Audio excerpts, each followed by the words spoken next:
Welcome to the HIV PrEP Prescriber course 2022. My name is Lavinia and I'll be your MC for today.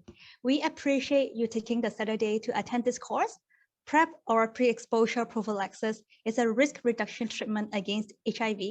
The purpose of this course is to provide key stakeholders and healthcare providers with knowledge around PrEP use and the safe provision of PrEP services.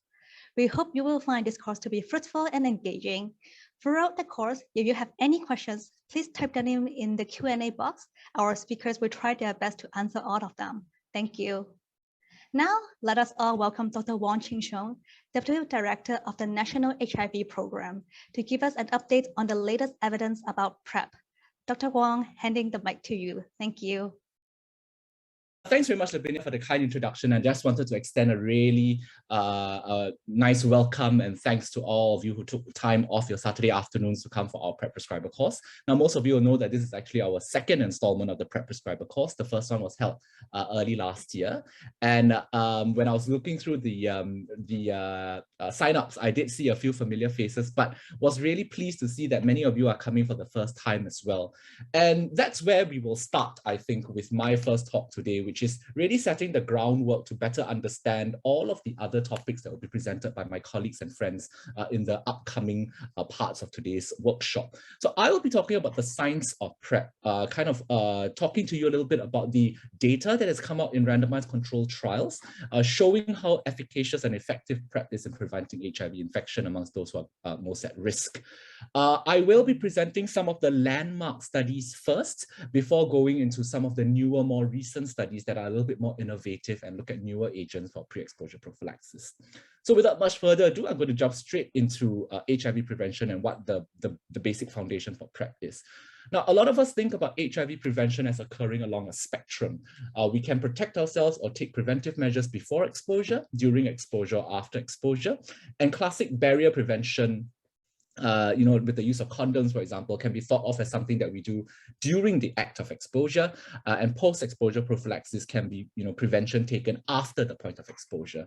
Pre-exposure prophylaxis, as well as treatment as prevention, where we give people living with HIV highly effective antiretroviral therapy to reduce their viral loads to undetectable levels so that they can't transmit the virus onto others, constitute prevention before the act of exposure. Now, pre-exposure prophylaxis, or PrEP, simply refers to the use of specific antiretroviral medications by people who are HIV negative, but who are at high risk of infection to prevent them from getting infected. And the most commonly used drug now, of course, is tenofovir disoproxil fumarate together with emtricitabine, or TDF-FTC. And this acts on the reverse transcriptase stage of the viral life cycle. Stopping this critical stage of the viral life cycle prevents prevents the virus from being able to replicate and go on to cause a lasting infection in people who are exposed to the virus. So the basic premise is very easy. How does HIV pre-exposure work? So the whole point is that people start taking these medications, and if there are HIV exposure events, even if the virus enters into their system, they don't get infected. Now, this works primarily because, in Singapore at least, and in majority of the cases of HIV prevention, is sexually transmitted. So if we take a look at this picture, which in a cartoon form represents the normal genital mucosal surface, we see that in the submucosal layers there are numerous cells that are actually susceptible to HIV infection, right? These include CD4 T helper lymphocytes, macrophages, dendritic cells, and so on, which form the normal mucosal immune system.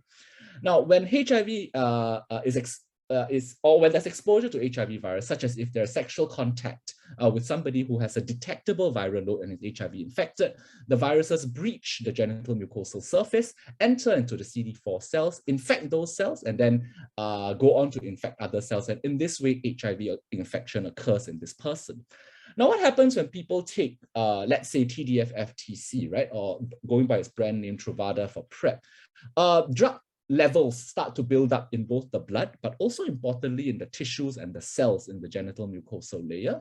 And they will build up to a high enough level such that if subsequently there is virus that enters into the genital mucosal tract or breaches the mucosal barrier, it is not able to go on to cause a onward infection, because there's already these drugs that are present in the cells as well as in the extracellular environment, which stop the virus from replicating. So in effect, what we're doing is installing a protective sort of mechanism such that the virus cannot go on to cause an infection in the host, even though they have been exposed to the HIV virus. So that's pre-exposure prophylaxis in a very, very simplified nutshell. So the landmark evidence that really comes, that tells us that PrEP works, and specifically that TDF-FTC works, come from a large number of clinical trials. And this is just a table taken from 2018, really, looking at even at 2018, so this is 3.5 to 4 years ago, there already had been a large number of clinical trials, mostly conducted in the early to mid 2010s, showing that pre-exposure prophylaxis had varying degrees of effectiveness, right? From as low as negative effectiveness, where there was an increased risk, but this was in specific trials where the way in which PrEP was delivered was not great, to high quality randomized control studies that we'll talk about in some detail, like PROUD, IPERGAY, and the Partners PrEP study, which showed between 75 to 86% effectiveness. And by comparison, meta-analyses have shown that effective, consistent condom use is roughly the same at about 80-something to 90%. Now, why is there such a wide range? It's because these studies are all extremely heterogeneous. They were conducted in different populations. The drug that was used was delivered in different ways. People were recruited differently.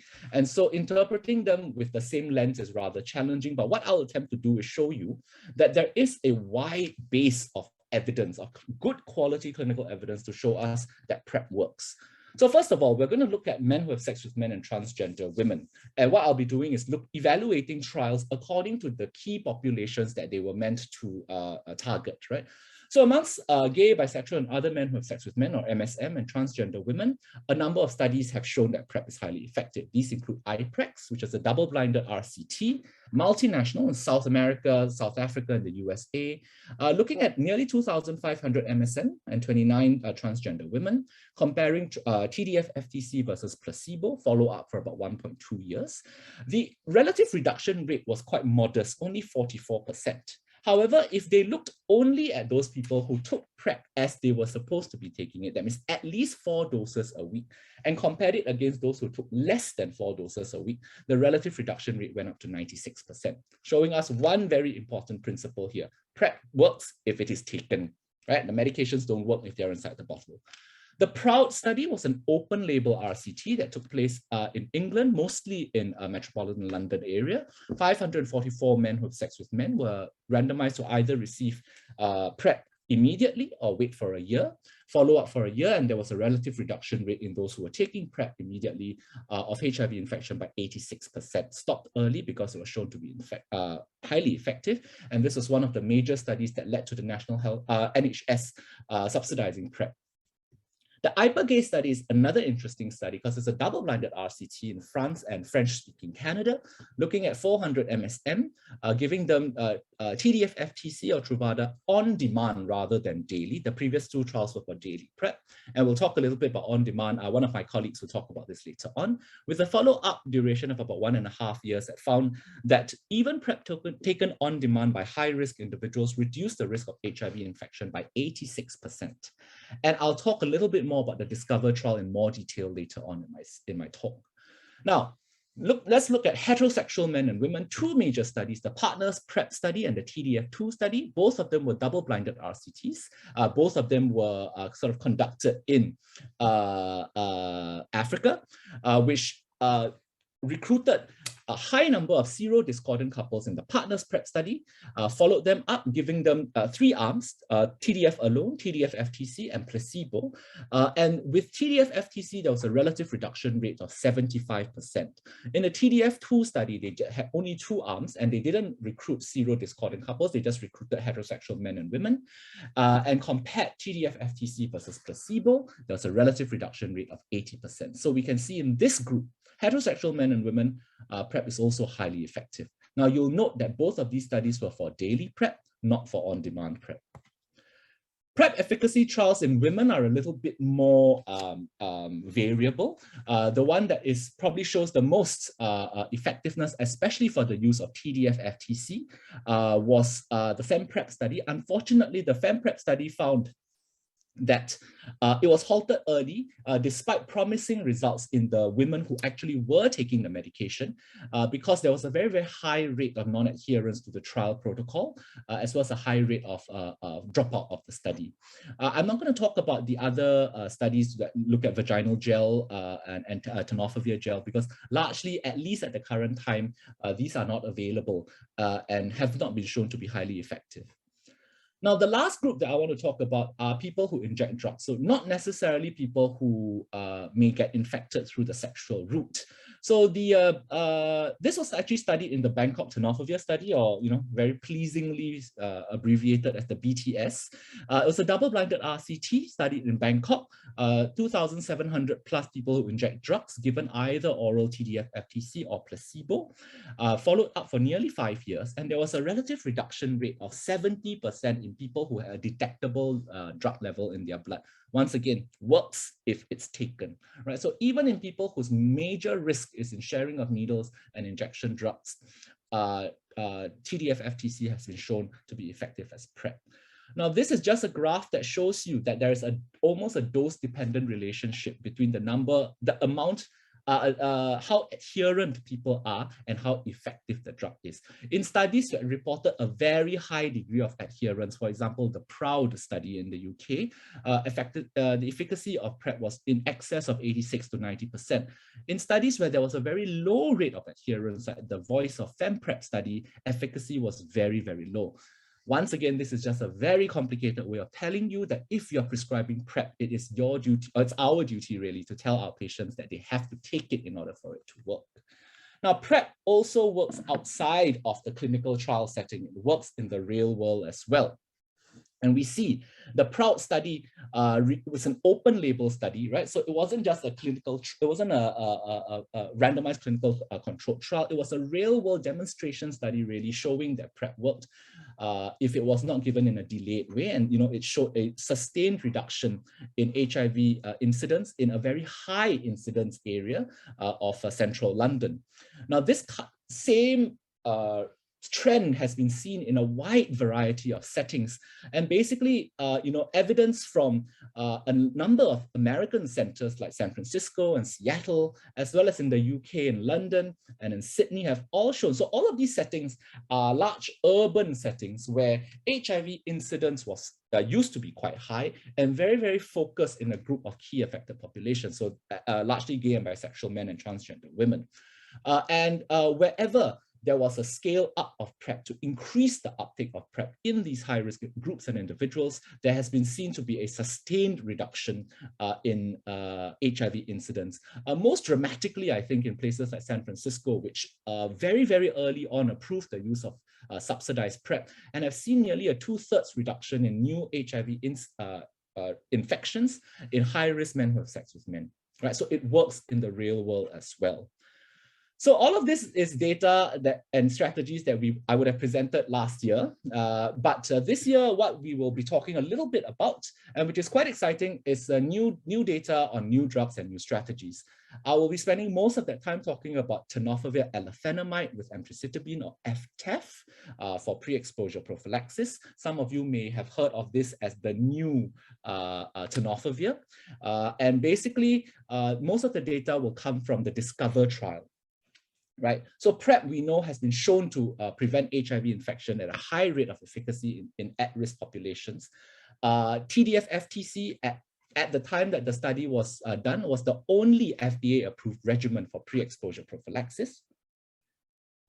However, TDF-FTC has some significant issues, right? It can cause nephrotoxicity or kidney damage, and it can have an increased risk of bone toxicities as well, or increase the risk of a reduced bone density, largely due to the amount of drug that is present in the extracellular compartment or in the plasma. So with TDF, the old tenofovir, a large amount of TFV is, or the active component is found in the plasma component. A relatively smaller amount is found in the intracellular compartment where it is most needed to prevent HIV.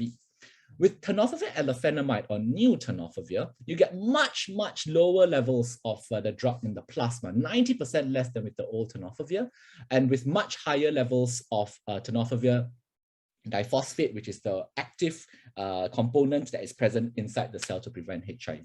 So theoretically, it should be just as effective, if not more effective, and perhaps with less side effects and less toxicities.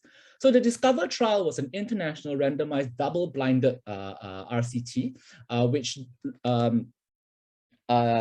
randomized HIV negative MSM and transgender women into two groups, right? Those who receive TDF-FTC or old tenofovir versus new tenofovir.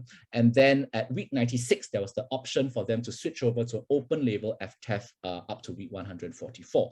The primary endpoint was HIV incidence, of course, and secondary endpoints were things like adherence, resistance, safety, and so on. So quite a typical PrEP study. The baseline characteristics for both groups were very similar. And when they looked at the primary endpoint of HIV incidence, primary analysis showed that almost 100% of them completed at least a year of follow-up of PrEP, and about half of them completed 96 weeks of PrEP. There were 22 HIV infections during these 8,000 plus years of person follow-up, so a very low level of HIV infection. And the data was enough to show non-inferiority of FTC-TEF, of the new tenofovir, right? So it's not inferior, it's just as effective in reducing HIV incidences as compared to Truvada, which we are more familiar with. Importantly, and interestingly, there was a the drug reached a safe level much faster than with the old Truvada or old tenofovir, and hence, we could maybe extrapolate to say that people who take the newer tenofovir are protected a little bit faster than people who are taking conventional, traditional tenofovir. It was, and the duration of time that people were protected after they stopped taking their last dose was also longer, 16 days as compared to 10 days in people who took the new tenofovir rather than the old tenofovir. So the duration of protection is also slightly longer.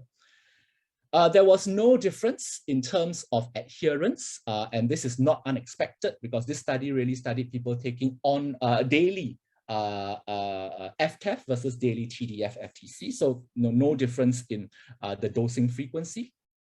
It's one tablet on each side. There are very few side effects that from either tablet. So it's not surprising that adherence would be quite similar between the two groups. Now, in terms of side effects, there were very few side effects reported, or at least severe side effects reported. That means, adverse effects more than grade 3 in both groups. So really comparable as well. And common things would include actually not really things that are related to the drug itself, but maybe indicative of the fact that these are truly a high-risk populations in terms of getting STIs like rectal, chlamydia, oropharyngeal, gonorrhea, and so on. So relatively similar in both groups as well. So sexual behavior and STI incidents, like I just said, very similar between the two. So the conclusions for the DISCOVER trial are really that firstly, oral FTC TEF is non-inferior to what we are already familiar with, which is Truvada for preventing HIV infection in MSM and transgender women at high risk of HIV acquisition. And they are both well tolerated with really low rates of discontinuation. Now, excitingly, further analysis also showed that in terms of the two main toxicities of TDF-FTC, TAF-FTC was also favorable. It was much less bone mineral density loss in using newer tenofovir as compared to older tenofovir. And this just kind of highlights that as well. And in terms of renal function, it really was less renal toxicity in people taking new tenofovir as compared to old tenofovir. In terms of weight gain and weight loss, there was not really, it's not really that significant in most of our patients, but it could be seen that people taking FTEF, the newer tenofovir, put on more weight and had slightly higher incidences of high cholesterol as compared to old or conventional tenofovir. Okay, so the conclusions: non-inferior, slightly less toxicities. However, we do need to take into account that FTEF, at least in the local context, which my colleague will we'll talk about later on, the cost difference is considerable, at least in Singapore. And while, we talk a lot about bone toxicity and renal toxicity, we also have to understand that this happens in a small minority of people taking even conventional Truvada, and it's something that we will continue to look out for in our clinics anyway. I will be spending just a minute talking about another exciting innovation, and that is a long-acting injectable drug for pre-exposure prophylaxis, which has only just been approved for use by the US Federal Drug Administration, which is the use of long-acting injectable cabotegravir. And this was really studied in the clinical trials named HPTN 083 and 084, where people were given oral cabotegravir and then after that given a long-acting injection of cabotegravir once a month. And you can see that actually long-acting cabotegravir was found to be superior, that means higher levels of protection than the use of conventional Truvada or TDF-FTC. You can see that the amount, this Kaplan-Meier curve really just shows that it is much more effective in reducing HIV in cabotegravir than TDF-FTC.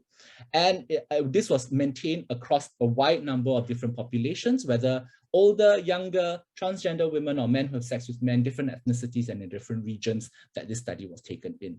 Adverse effects, as we can understand or expect, are largely related to injection site pain and discomfort. And, I just wanted to end off by saying that the future of pre-exposure prophylaxis or the use of antiretrovirals to prevent HIV are very exciting. There are so many trials and studies that are still in the pipeline. And, at future iterations of this workshop, I'm sure I have even more to share with you. Thank you very much. I've just gone a couple of seconds over time. If you've got any questions, please do raise them up. And if you think of anything later on, or if you've got any questions that you'd like to direct to me personally, this is my email and my mobile number. I'll always be happy to have further discussions with you. Thanks so much. Thank you so much to Chen Xiong for his talk. So does anyone have any, maybe just a quick minute, anyone have any questions that you would like to raise? You can type it in the Q&A. I think I've answered some of the questions. Okay. If there's no question in the Q&A, we'll just proceed on with the next presentation. Any question you have, you can just type it in and Chen Xiong will answer at the later timing as well. All right, Lavinia, back to you. Thank you so much, Dr. Wong, for the latest developments in PrEP evidence. Next, we will learn about the counseling and referral services to PrEP treatment. Please allow me to invite Shamini, counselor at Chaga, Chronos Senior Manager of Action for AIDS, Daniel, HIV Program Manager from the National University Hospital, and Arun, Clinical HIV Program Manager from the NCIC, to come on screen. Speakers, over to you. Thank you. Thanks, Lavinia. All right. Hi, everyone. My name is Shamini, and I'm a registered counselor working in Chaga. So just a brief background on what Chaga is all about. We started out as a social support group for gay and bisexual men, and we have now grown into a community-based, professional, non-profit organization working with LGBTQ+ individuals, couples and families in Singapore since 1999. Our services have also now expanded to providing professional face-to-face counseling, hotline, WhatsApp, email counseling services to the community. So let me just go. Okay, so our role as counselors, first thing, what we do is we try to identify the presenting issues or other issues that could be affecting the client. So which means in our settings, we don't directly or always have conversations about PrEP, as the clients could have other issues to work on first. So it could be after a few sessions or gentle probing, and if only clients feel safe and ready to speak about, PrEP or even their own sexual health. At the same time, what we do is we identify the possible risks involved, and this could help create awareness for clients. For example, some of the clients may say, oh, my boyfriend is on PrEP, and they just stop there. So what we do is we then continue the conversation by inviting clients to share their knowledge on PrEP and also how they've been looking after their sexual health. So I've had clients, I've worked with clients who know about PEP and not about PrEP. So when we speak about PrEP, they say, oh, this is something you have not heard about it at all. So yeah. The next one will be, so we then educate them. We lay out the effects of specific risk-taking behaviors. For example, inviting clients to share how they feel when they engage in such behavior, and also educating the risk of them contracting STD or HIV. And that's when we also introduce PrEP or PEP and checking if they have heard of them before. What do they know about it? Do they know of anyone who have used it? And sometimes all of this just doesn't happen in one session. And at the same time, it doesn't happen in the first session either. So because of our role as their counselor, we have an added advantage of having these conversations, because firstly, we've already built the rapport, and also clients find it safe to share with us. And most importantly, there's an element of trust. And of course, once all of this has been established, clients are then more willing to work on things. Lastly, we encourage clients to practice safe sex, and most importantly, to get tested, which is where we tap on other community resources, such as we introduce services of AFA, DSC Clinic, Dr. Tan and Partners at NUH. This gives client the autonomy to choose which services they would like to attend, and also reach out to other support groups if necessary, and also if available. At the same time, while we do encourage them to reach out to other community services, we do encourage them to come back and continue their counseling services with Chaga, and to share their experiences as well.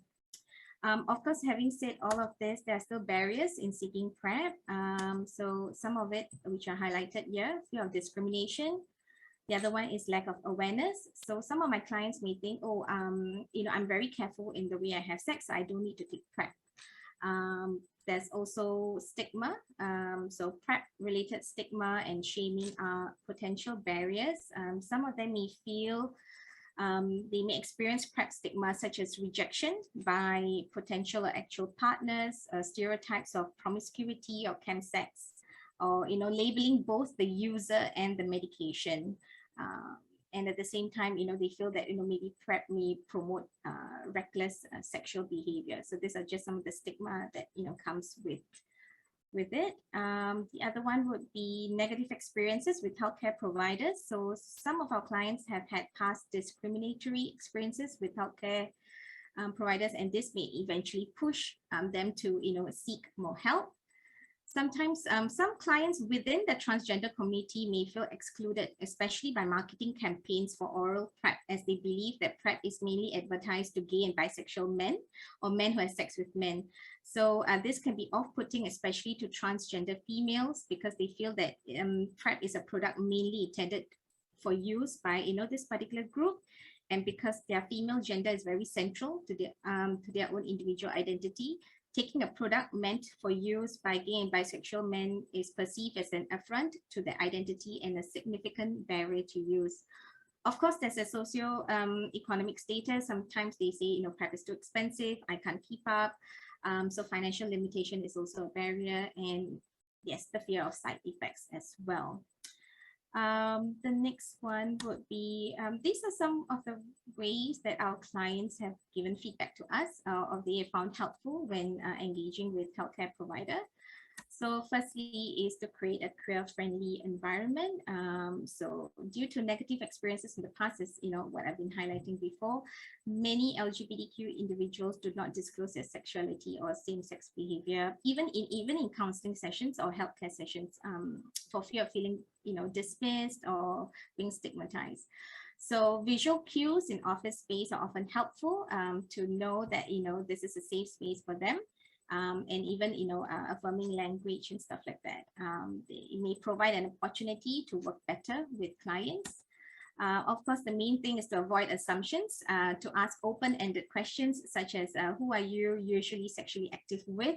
Are there any other partners? Because clients who have sex with men doesn't necessarily identify as gay. So to use gender neutral language, for example, using the term husband and wife may come across as assuming. So using partner, seems very general and generic in that sense. And of course, gender pronouns are preferred name. So some of them in the community may not identify with the name they were given at birth, and they may choose a new name that reflects a gender identity. So they may create that names for themselves. And at the same time, they may not necessarily, use the gender pronouns that come together with the name. So for example, a transgender female who pronouns she, her may be referred to at the registration desk with the pronouns of he, as per their birth identification records. And this is one very big barrier for clients, reaching out, because it often come across as misgendering, and it triggers their gender dysphoria and all. So although the staff may come from a place of good intentions or following protocols, making a mistake without offering an apology can have a huge impact, and it can clients may feel very, very uncomfortable in seeking help in the future. Of course, having said that, being honest in the gap of knowledge is very important. It's okay to make mistakes. Even, we as counselors, we do make mistakes in the counseling role. Simple sentence like, I'm sorry, I did not mean to disrespect you. How would you like me to refer to you? It's just a very simple statement, but it can make a lot of difference to our clients. And of course, assurance. Another concern that usually keeps LGBTQ+ clients from seeking help is whether the information will be kept confidential.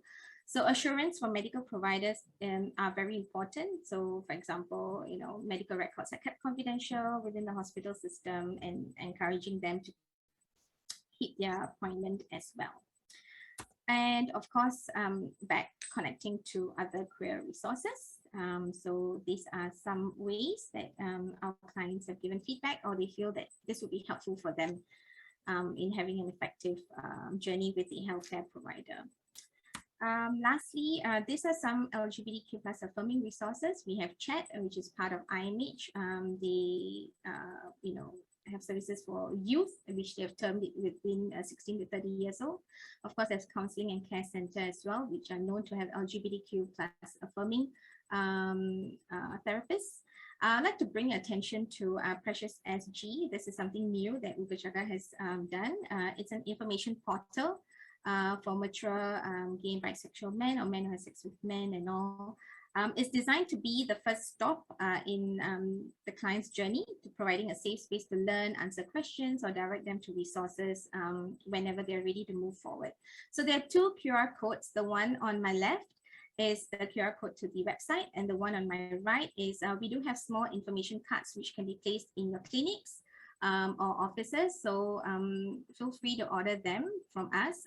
So that's the order form. Or if you miss it, just drop us an email and we'll be more than happy to provide the information. And of course, there's SOS, and lastly, that's Chaga. So yeah, that's all on my side. I'll just hand over to Kronos. Thanks, Shamini. Hi, everyone. Good afternoon to all of you. My name is Kronos. I'm the Senior Manager overseeing the MSM program at Action for AIDS. So large part of my topic today is going to talk about PrEP counseling at our AFA's Anonymous HIV Testing Service. I'm sure all of you would have probably know AFA currently runs the largest anonymous HIV testing service in Singapore. And we operate on Tuesdays and Wednesdays evening and Saturday afternoons out of the DSC clinic space. Shamini, next slide, please.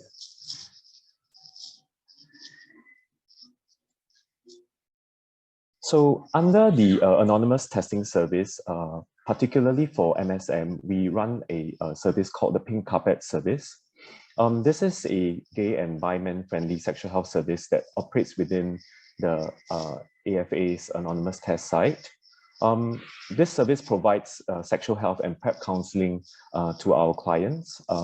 It's important to note that there is no doctor consultation or prescription that happens here. The type of tests that we provide include HIV and syphilis rapid tests, We also do chlamydia and gonorrhea oral and rectal swab tests. Besides being in the DSC clinic space, we also conduct frequent outreach to MSM at MSM frequented venues through our mobile testing vans. So this service is run entirely by dedicated volunteers who identify as MSM themselves. This is very particularly important because many MSM clients feel that they need a safe space for them to share their sexual experiences, and having a MSM counselor would allow them to connect easier and be able to share their experiences openly. So pre-COVID, we provide about 3,000 free HIV tests to MSMs annually. Of course, during the COVID pandemic, the numbers have dropped. Last year, we had about 1,000 plus tests provided. So our clients learn about our services through social media platforms and word of mouth. Next slide, please. So this is a very brief client journey of what happens when someone comes to our anonymous test site and goes through our pink carpet service. So the client would register. During this stage, it's important to note that we do not collect identifying information about the client. So no name or IC number is collected. We only collect demographical data. So clients who are indicate that they have sex with men are assigned to a pink carpet counselor. So before the tests are done, they have a pre-test counseling session where sexual history and behaviors are discussed. The counselor will also do a risk assessment and check on the client's PrEP use.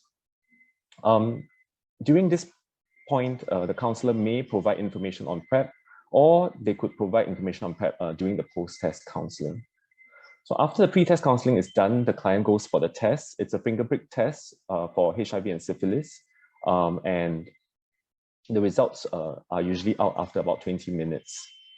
So during the post-test counseling, the HIV test result is delivered.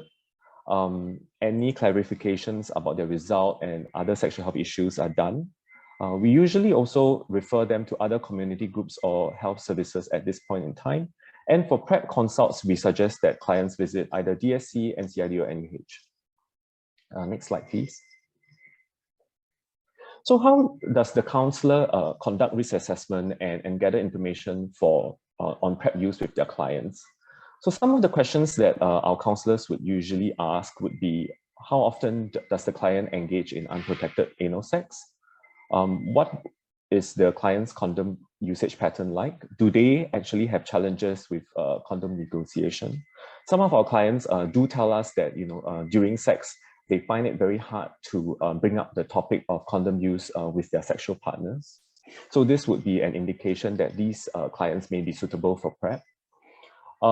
We also ask how many casual and or regular sexual partners does the client have, and how regularly does the client come for HIV tests. And lastly, we also do ask for any recent diagnosis of STIs or substance use.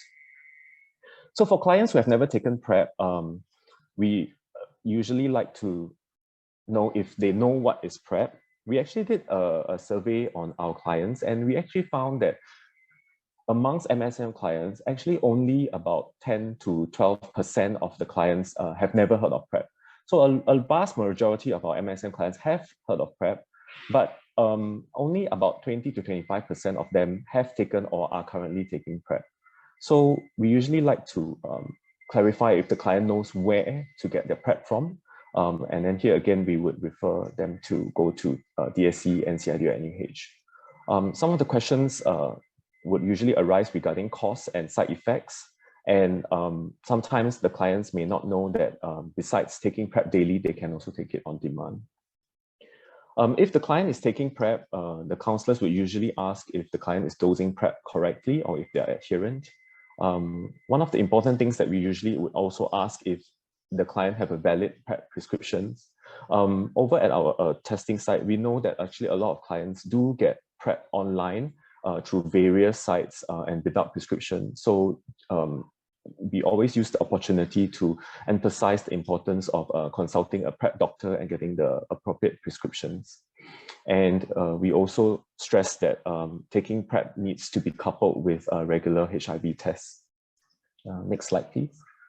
So just some of the common PrEP-related issues and trends we see amongst MSM clients. Sometimes the clients feel that going to see a PrEP doctor and doing all the medical screenings can be quite troublesome. Some clients also feel that they may not be sexually active enough to take PrEP, or they seldom have intercourse. So for these clients, we can suggest that they consider on-demand PrEP. While most clients, like I said earlier, know about PrEP, a large percentage of them actually purchase their PrEP online, and some without prescription. So this is something that we try to address. A lot of clients have the impression that PrEP is very expensive, thousands of dollars. But sometimes we do share that the consultations and PrEP medication can be actually quite affordable if they are working adults. In terms of adherence, sometimes some clients do inform us that they do forget to take PrEP if they take daily, or taking the wrong dose on demand.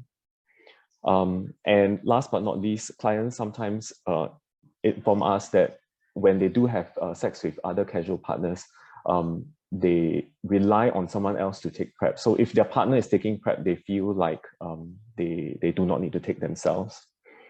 And of course, some of the clients do report more condomless sex experiences when they are on PrEP. So to that, we usually would advise them that PrEP doesn't work 100%, and they also do run the risk of catching other sexually transmitted infections. Yeah, so that's all I have to share.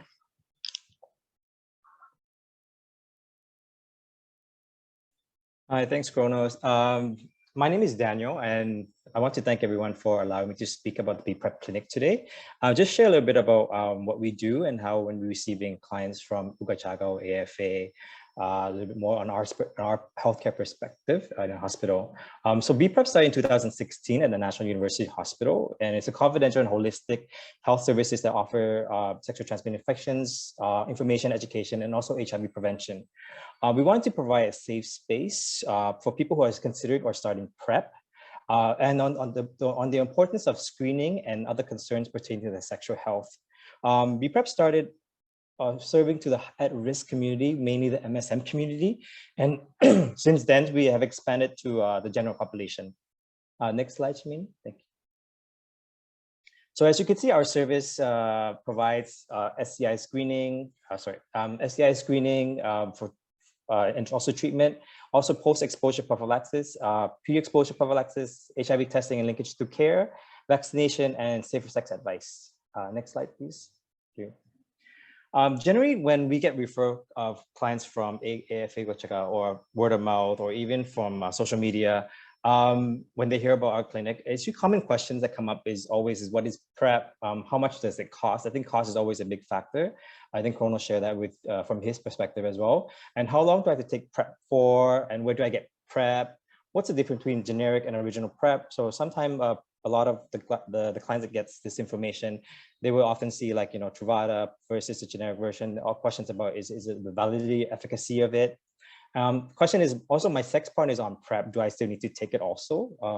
My partner is undetectable, which HIV virus virologic suppression. Do I need to take PrEP? I think Dr. Darusha maybe discuss it later about that as well. And how often do I need to see a doctor? I think this is also we find when clients are being seen regularly often, they kind of get burden or anxiety to come to the clinic often. So we need to look at the ways of strategize of seeing clients less, but also still maintaining that care, the quality of care for them. And again, will my record be documented, and will MOH know? That's also a big concern as well. Again, we always discuss the confidentiality of the record only being shared with the doctor that's serving or helping the clients. Next slide, please. When we counsel the clients, there's a difference between first visit and also the repeat visit.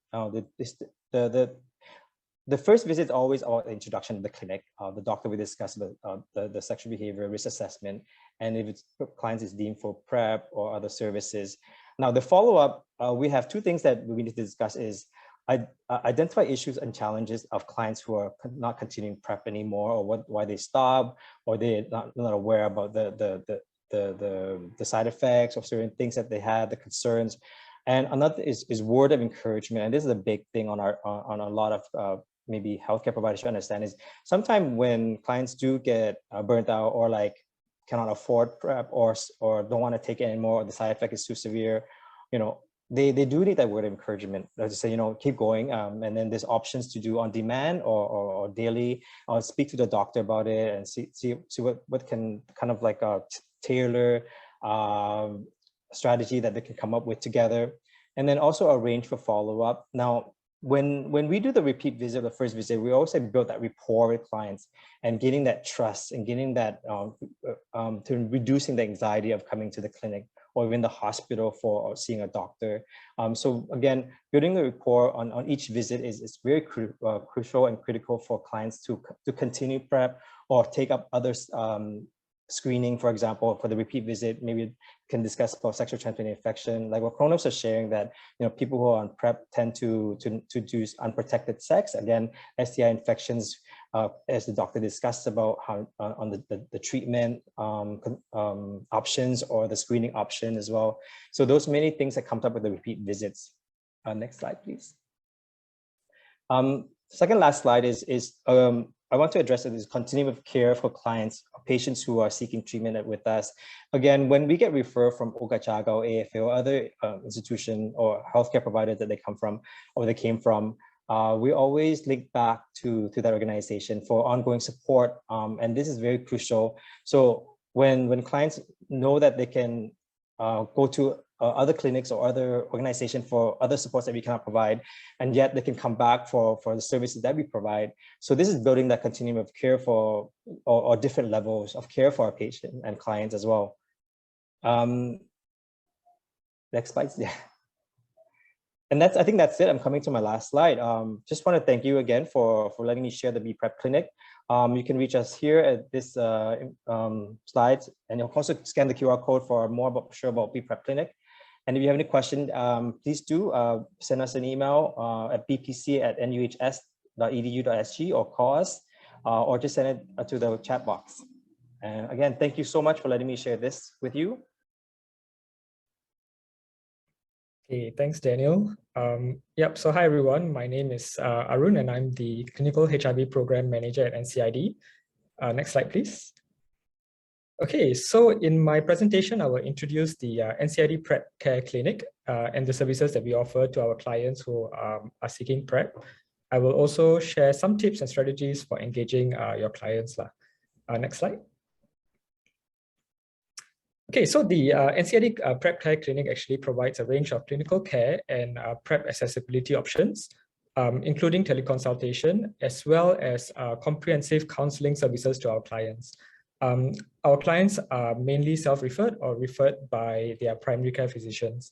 We also work closely with the NCID Specialist Outpatient Clinic to ensure a smooth transition for clients who were previously on post-exposure prophylaxis to be assessed for PrEP. Yeah, next slide. Okay, for our PrEP Care Clinic also offers a number of services when starting PrEP, including a comprehensive risk assessment to ensure that the client is HIV negative and determining whether or not the PrEP is appropriate for them. In addition, we also perform the baseline renal function tests, screen for hepatitis B, C, and STIs, and provide treatment as necessary. And then we do prescribe the PrEP after that. For subsequent visits, our client will be first reviewed at 4 weeks for PrEP adherence, and then assessed for side effects as well, and then reviewed every 3 to 6 months with repeat HIV and STI screenings, and additional treatment depending on whether depending on the client reported sexual risk behaviors. So other age-dependent tests like serum creatinine will be as well, and then our physicians will then assess if PrEP is still needed and will prescribe accordingly. And we also recommend vaccination against hepatitis A, B, and HPV if not previously offered. And if our client tests positive for HIV, they'll then be referred to our NCID Specialist Outpatient Clinic.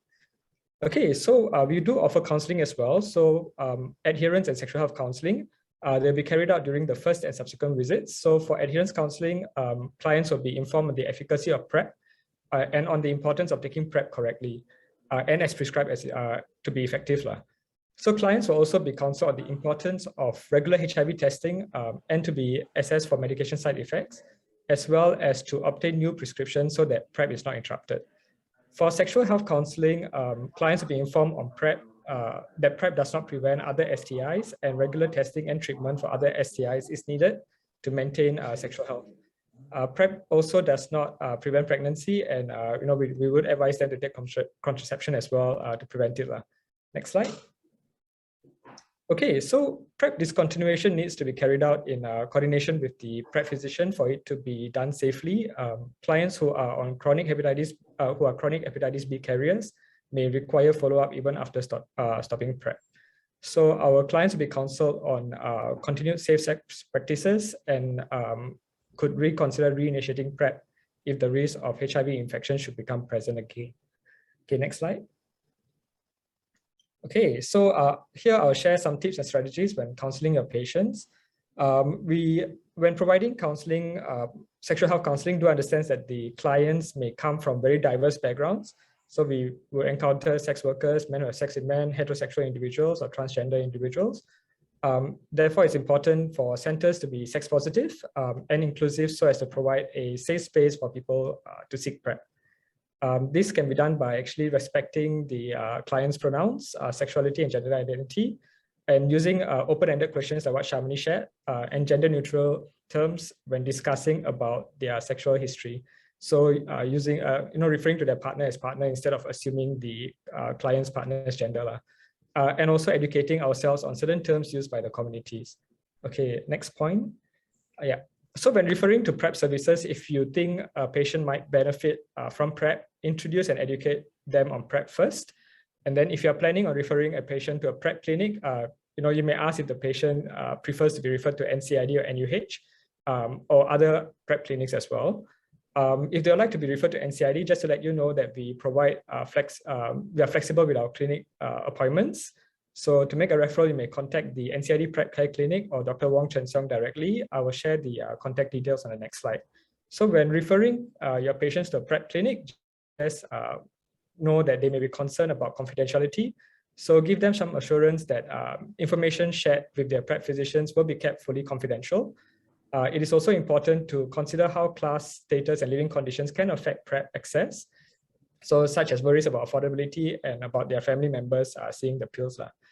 It's a wonderful thing that people actually come all this way to protect themselves, and it's important to reiterate that using PrEP is one important tool in eliminating HIV in Singapore, and we all have a duty that by making PrEP access as safe and straightforward as possible.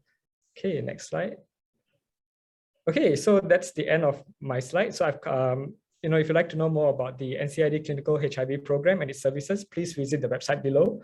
If you would like to refer your patients for PrEP, you may contact Clinic J or email us at prepcare@ttsh.com.sg.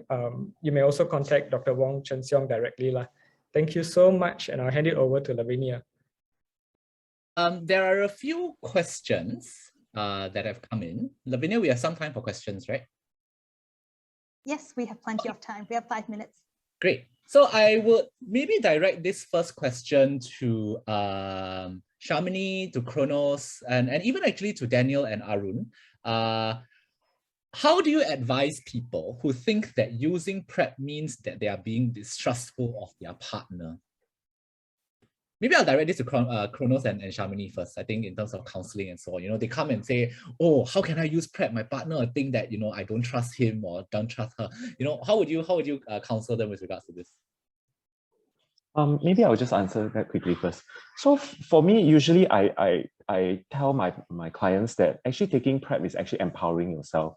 Because usually when we talk about having sex with condom, there needs to be some kind of discussion. Two parties need to agree, and then then the condom can be used.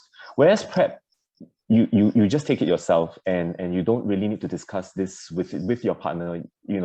And a lot of the clients actually feel like they feel like it's more empowering for them. And with regards to trust, I always tell my clients that their own health definitely should take priority. It is important for them to take care of themselves first. So if they feel like they need to take PrEP to reduce their risk of HIV infection, then they should go for it. Well, I think in my case, what I'll do is to have a bit more conversation about what's their idea of PrEP, and because it looks like there's a lot of shame in it, and what's their journey with PrEP and how do they know what PrEP is about. So to have just a bit more conversation to normalize speaking about PrEP and what does it mean for them first, and then whether do they trust the use of PrEP, and then going on to how do they think it's going to affect their partners and their worries and their concerns. So to just build a bit more of understanding of what the client thinks of PrEP, and then to see if we can normalize it and to encourage them to see how or explore different ways of using and discussing with their partner.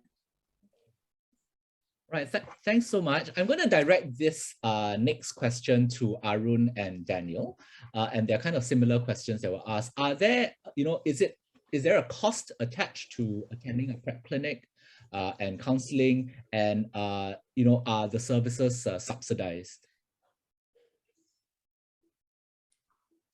Maybe Daniel or Arun, you want to, either one of you can go? Sure, Arun, let's fight for it. I think, yeah, when a client wants to come for PrEP consultations or even for screenings or starting to PrEP, there will be costs, and because under the healthcare system, you have to book an appointment. Now, I mean, if clients who are interested in terms of asking about PrEP, they can call and a hotline and inquire about what is PrEP and how do I start PrEP, how to get a referral. So we will talk about the types of cost factors, and then if they want to be subsidized in terms of for Singapore locals and PR, they could get a referral from a polyclinic, and then the cost will be subsidized. Yeah, so for NCID, it's the same thing. Yeah, so there'll be costs involved, but we also run a subsidized clinic. And I just chime in here. Oh, sorry, Martin, go ahead. Yeah, hi. Just to say that all consults at the DS clinic are all subsidized. So there is a subsidized avenue there.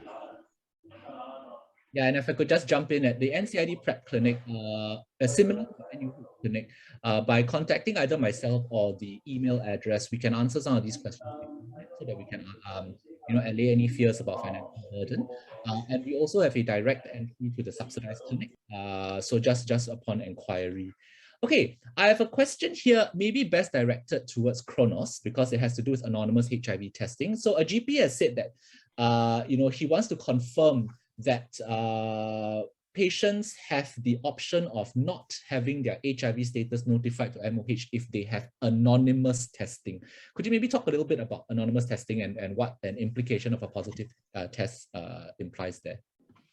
Okay, so over at our anonymous test site, what we do is we do the rapid test. So usually for a reactive result, we do still need to take a Western blot. We still need to send the client's sample to do a Western blot test, and that only comes back 2 weeks later. But because it's an anonymous testing service, we don't collect the client's input name or IC number, so we do not actually report this to MOH. What we do report is the overall numbers, like for example, this month, how many reactive cases we get.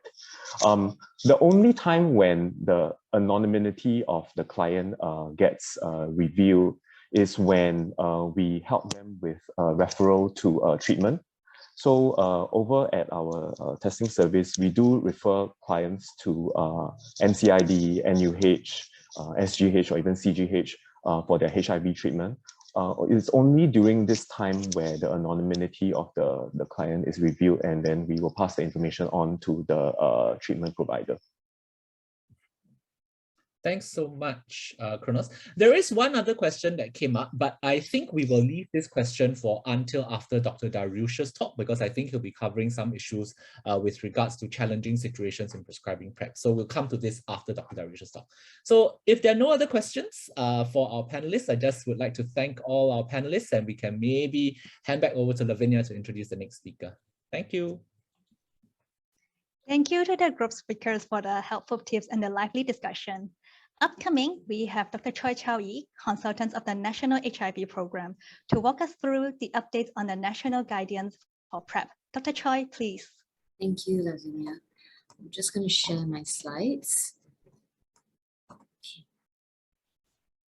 All right, so good afternoon, everyone. So today I'll be going through the prescription. How do we prescribe PrEP in Singapore? So before we start, just like to thank Dr. Wong for allowing me to modify his PrEP slide sets. So this is the overview of what we'll be covering today. We'll be talking about our work group and process, who is suitable for PrEP, what are the regimens available, how do we start PrEP, what do we monitor while on PrEP, how to stop PrEP, and then we'll be going through some case scenarios. There will be polls throughout this presentation as well, so I would really encourage everyone to join in, just for us to assess our baseline knowledge and also to trigger some memories, hopefully. So in regards to work group and process, the main aim of the guidance is to provide prescribers and other practitioners on the optimal use of PrEP for the prevention of HIV infection. The work group consists mainly of directors of the HIV clinical programs and the sexual health clinic, private practitioner with interest and experience in HIV, community-based organizations, as well as social behavioral scientists. We actually review selected benchmark international guidelines and updates, including guidelines from America, Britain, and Taiwan. We adapted them to the Singapore context with guidance and experience from the Singapore PrEP Task Force.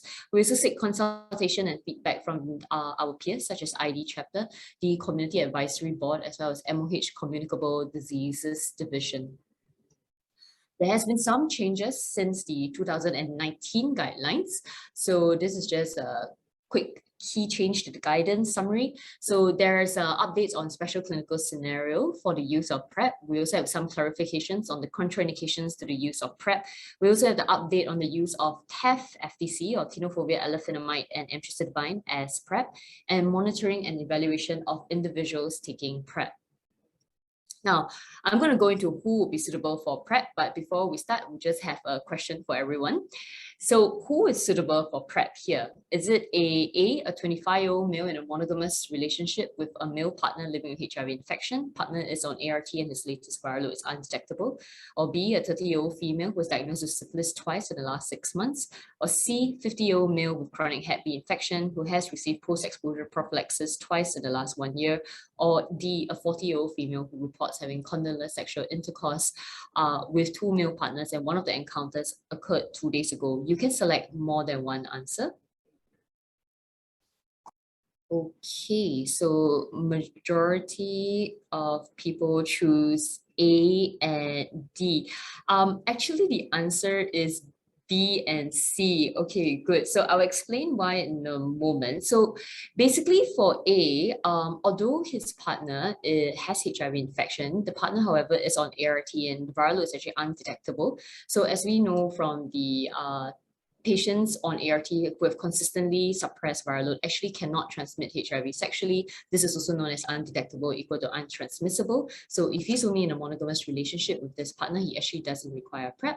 And for D, the 40-year-old female whose last high-risk encounter was 2 days ago, she's actually more appropriate, should be considered for post-exposure prophylaxis rather than pre-exposure prophylaxis.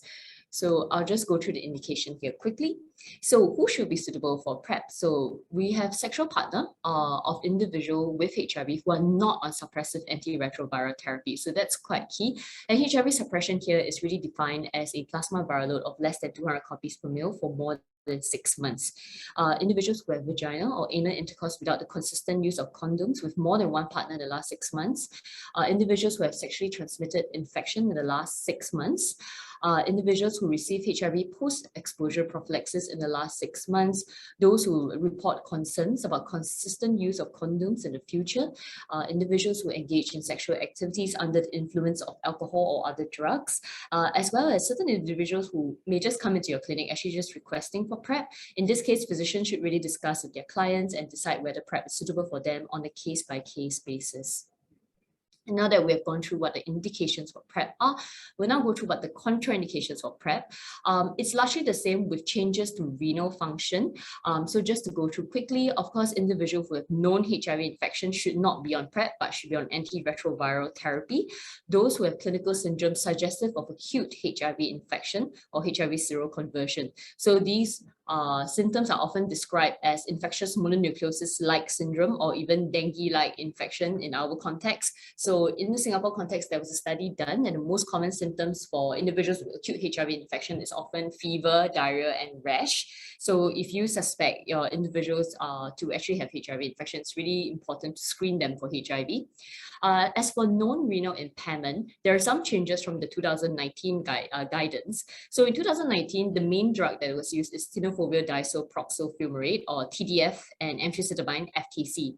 So individuals who are using TDF and FTC can only do so if their CRET clearance is more than 60 mL per minute. However, in this current version of the guidance, we have also included TEF-FTC.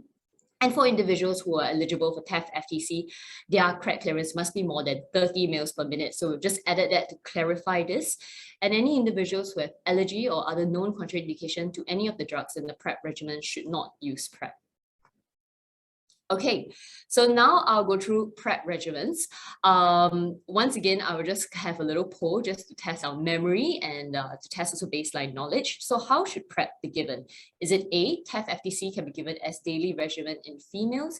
Is it B, TEF-FTC can be given as daily regimen for cisgendered men who have sex with men and transgender women who have sex with men? Or is it C, cisgendered women can use on-demand PrEP? Or D, PrEP needs to be taken for up to 14 days for high levels of protection to be achieved for vaginal and rectal exposure of HIV infection. Okay, so most people choose B, which is correct. So out of all these, the main way that TEF-FTC can be given is a daily regimen, and I'll go through the regimens in the next slide. So mainly for PrEP regimen, there's two ways to give it. One is daily PrEP and the other is on-demand PrEP. For daily PrEP, everyone who have indication for PrEP can use this method. And for all individuals, they can use TDF-FTC. However, the new change is that for cisgendered men who have sex with men or transgender women who have sex with men, they can also choose to use a daily dosing of TEF-FTC.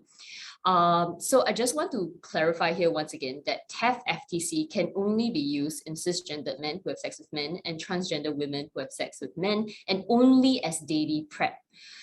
Whether TDF-FTC or TEF-FTC both need to be taken for at least 7 days before high level protections are achieved for both vagina and rectal exposure to HIV. Alternative regimens, such as taking PrEP 4 times a week, is not recommended. I know Chen Song has mentioned earlier in his slide that one study found that if the individuals take PrEP at least 4 times a week, the protection is much higher, but in practice, we do not ask our patients to do this. They have to take PrEP every day if they chose to do daily PrEP. And again, like I said, TEF-FTC can really only be used in cisgendered men who have sex with men and transgender women who have sex with men as daily PrEP regimen. For on-demand PrEP, there is no change to this. So on-demand PrEP can only be used it's only studied and is only recommended in cisgendered men who have sex with men.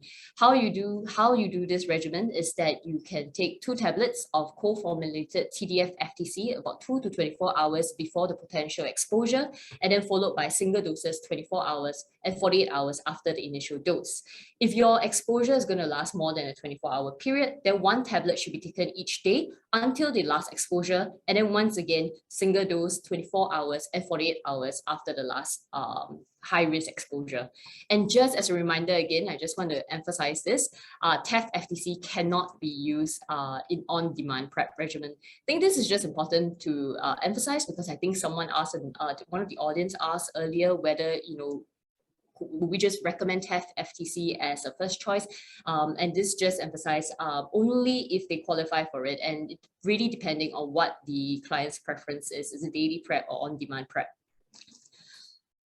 So this is just a pictorial representation of how both regimens are done. So assuming Wednesday is where the high-risk event occurred, you can see for daily PrEP, regardless of whether there's a high-risk exposure or not, you still take 1 tablet every day.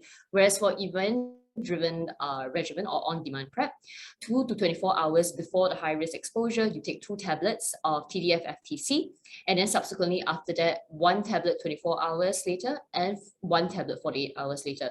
Again, on-demand regimen can only be used for MSM and transgender women who have sex with men, and you can only use TDF and FTC for this regimen. All right, so now that we know what the regimens are, now what do we do when we are starting clients on PrEP? So again, to jog the memory a little bit, which test is actually not necessary among the screening tests that you have to do? So is it A, hepatitis B screen, B, Hep C screen, C, Hep A screen, or is it D, pregnancy screen? Okay, so majority of you choose Hep A screen, which is correct. So I'll now go through quickly what we do. So before we provide PrEP, important considerations that we have to do a pretty thorough history taking. So we should take a thorough sexual history, including timing of the last condom-less sex acts.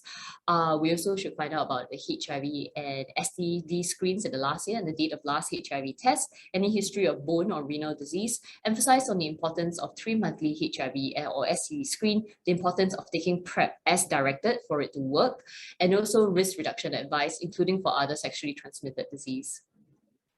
The first thing to be done is really to ensure that your patient is HIV negative. And for this, we would recommend using a 4th generation HIV test, either routine HIV enzyme-linked immunoassay within the past 4 weeks, or rapid point of care finger prick blood test on the day of consultation if no concern of recent exposure. Our preference is for lab-based HIV 4th generation EIA tests. Sometimes individuals might have said that they have done their HIV tests before. This can be assessed on any HR if the clinic that they do have access to this. Usually you will find that you have to break the seal in any HR before you can access the HIV result. And this is also provided it's not an anonymous screen that they have done. If, however, they have recent high-risk exposure within the past 72 hours, which is very similar to the first poll that I've done, the 50-year-old lady who had a last high-risk exposure within 72 hours, they should be considered for post-exposure prophylaxis instead, and they should be retested for HIV 28 days later. If the high-risk exposure is after 72 hours, but within the past 28 days, meaning that they no longer qualify for post-exposure prophylaxis, we should consider repeating the HIV testing again 4 weeks later, but we hold PrEP for now. But if the individual is very keen to initiate PrEP immediately, then we can consider HIV viral load testing instead. So besides the HIV screen, what else do we need to do? So we need to do a baseline renal function screening. As you know, that's one of the contraindications if they have renal impairment. So all individuals require serum creatinine, and we calculate the creat clearance via the modified Koporoff-Gault equation. And for patients who have pre-existing risk for renal impairment, such as diabetes or hypertension, we should do a urine analysis for proteinuria.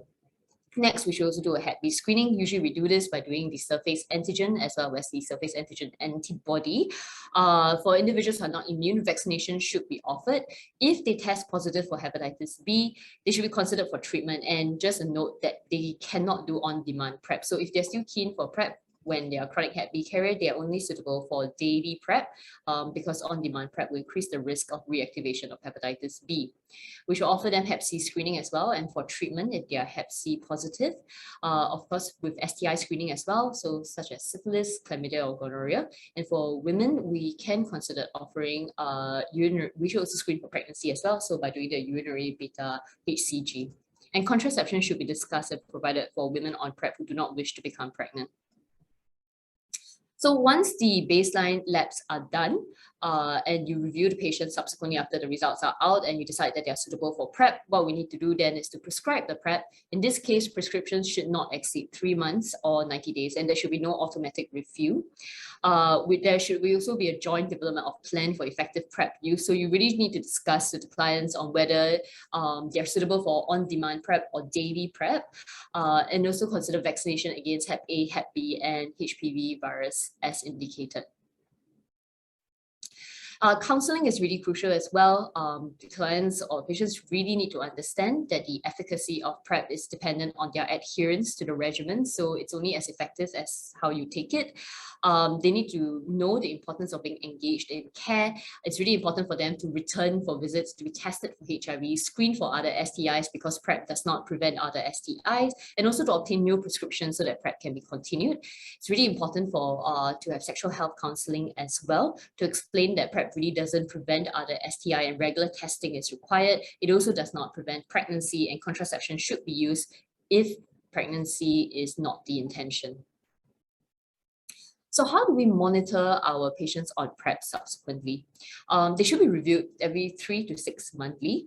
During this time where HIV tests should be done, in this case, you can choose to do either a 3rd or 4th generation test, either routine HIV EIA or finger prick blood test 3 monthly. All individuals should get a repeat creatinine 1 to 3 months after starting PrEP.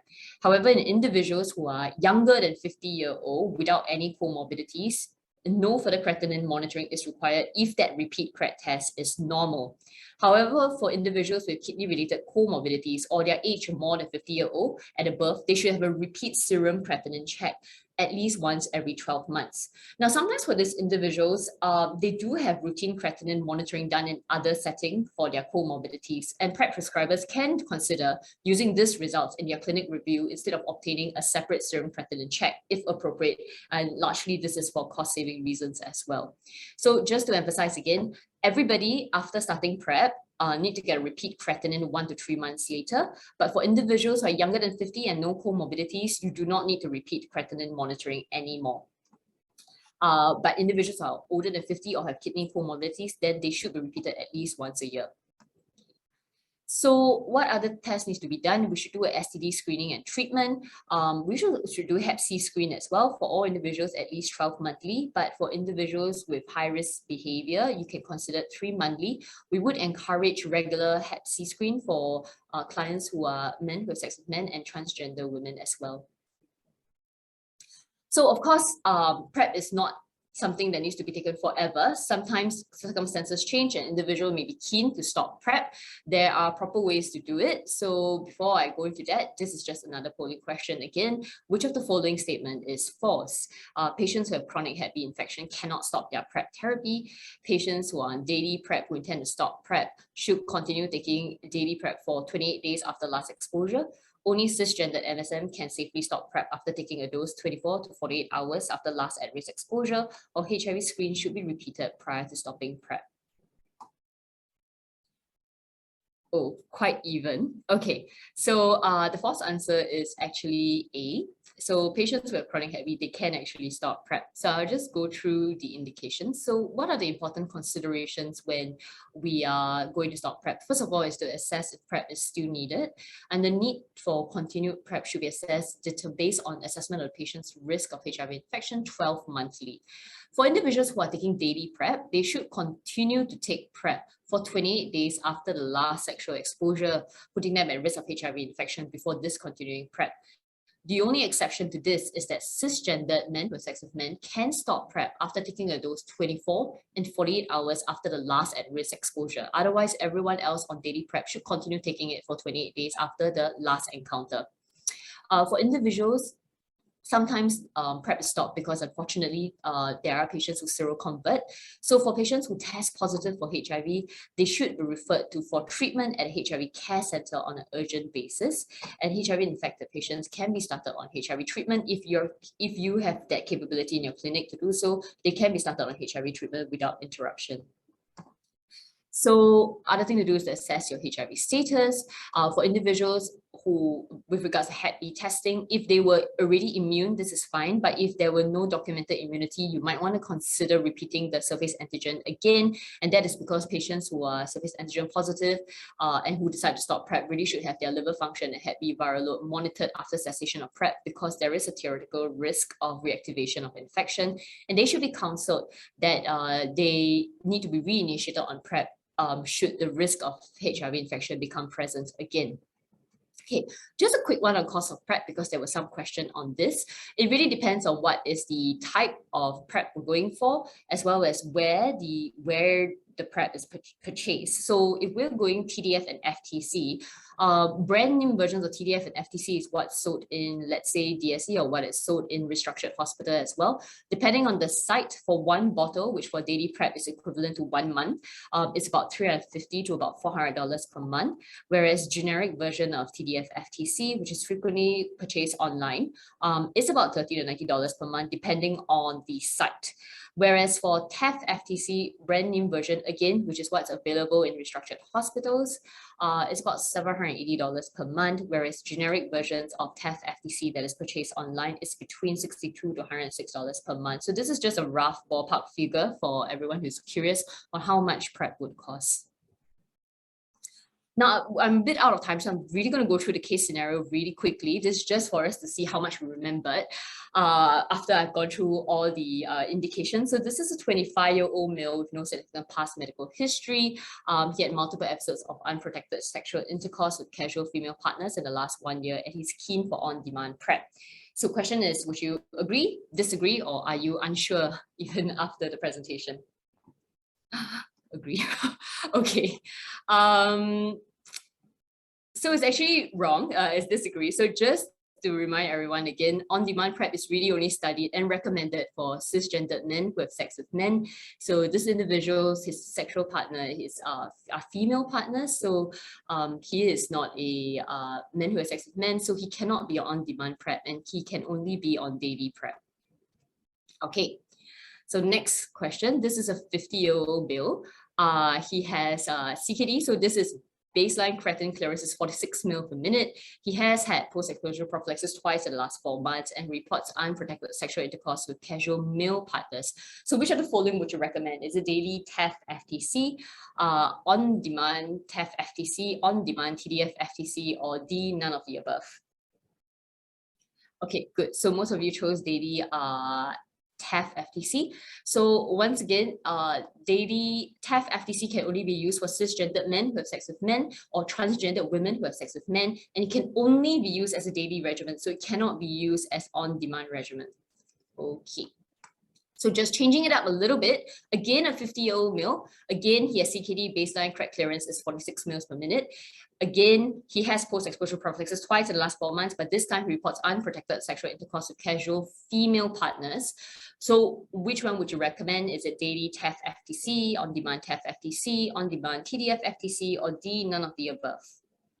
Okay, so still a fair bit choose the others, but majority are correct. It's none of the above. So I'm just going to explain again quickly. If you remember, under contraindications for PrEP, if they are using TDF FTC, the crack clearance must be more than 60 ml per minute. If they're using TEF FTC, the crack clearance must be more than 30 ml per minute.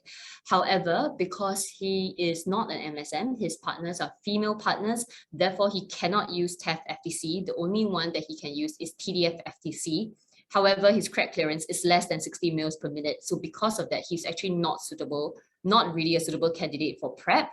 And in this scenario, we might want to discuss other forms of treatment or other forms of prevention instead. Okay, so the correct answer is actually D, none of the above. Okay, so a last one. This is a 39-year-old male who has no significant past medical history.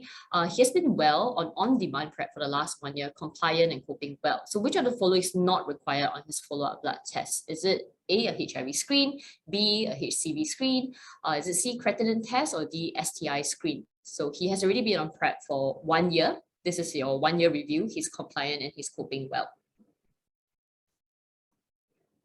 Okay, very good. So majority of you are correct. So it's the creatinine test. So again, just as a reminder, everyone at baseline, they should have a creatinine test. Everyone need to have a repeat creatinine test 1 to 3 months after starting PrEP. But for individuals who are less than 50-year-olds and do not have any kidney-related comorbidities, they do not require any further creatinine tests as long as the repeat CRET test is normal. Whereas for individuals who are more than 50-year-old or have kidney-related comorbidities, then they would require a yearly serum creatinine check. Okay, with that, that's the end of my quiz. I would really like to thank once again our PrEP task force for all the work that they have done for us to come up with this guidance. And I will now take questions. Thank you. Okay, Qiao Yi, let's see if there are any questions. Okay, there's a question. Maybe you could help clarify some confusion. One of the attendees asked why we cannot use PrEP for heterosexual intercourse. I think maybe there was a bit of confusion there. Could you just clarify Yes. what types of PrEP can be used for heterosexuals? Okay, so under the types of regimen, there's two kinds again. There was daily PrEP and there's on-demand PrEP. So actually for everyone, regardless of whether they are heterosexual or they are homosexual or bisexual, daily PrEP is suitable for everyone. So whether male or female as well. So that's the one where you take TDF FTC every day, regardless of when your exposure is going to occur. The only one where there is actually some restriction is actually on-demand PrEP. That is only studied and investigated in cisgendered men who have sex with men, and that is the only one you can use on-demand PrEP. So actually, for heterosexual intercourse, you can still use PrEP, but it's just that it should be daily PrEP instead, in which case it's TDF FTC. However, if you're a cisgendered men who have sex with men or transgender women who have sex with men, under daily PrEP regimen, you can use TEF FTC. Darush, you have your hand up. Would you like to add something to that? Yes, please. If we have time and if there are no other questions, Yeah, Chaga, please. can you hear me? Yes, I can hear you. Chaga, I have a question about your first case, the young heterosexual man who could not use, I believe it was TAF FTC for obvious reasons. He was heterosexual. Yeah. But would you give him daily TDF FTC, and if so, what would be exactly the indication? Okay, so for this kind of scenario, he can't be on demand PrEP in the first place because he is not a cisgendered man who has sex with men. He mainly has sexual intercourse with female partners, so already that kind of like excludes him from on-demand PrEP to begin with. So the only one he's really suitable for is actually daily PrEP regimen. And that is if he's interested in actually having PrEP, then that's the only regimen that's suitable for him.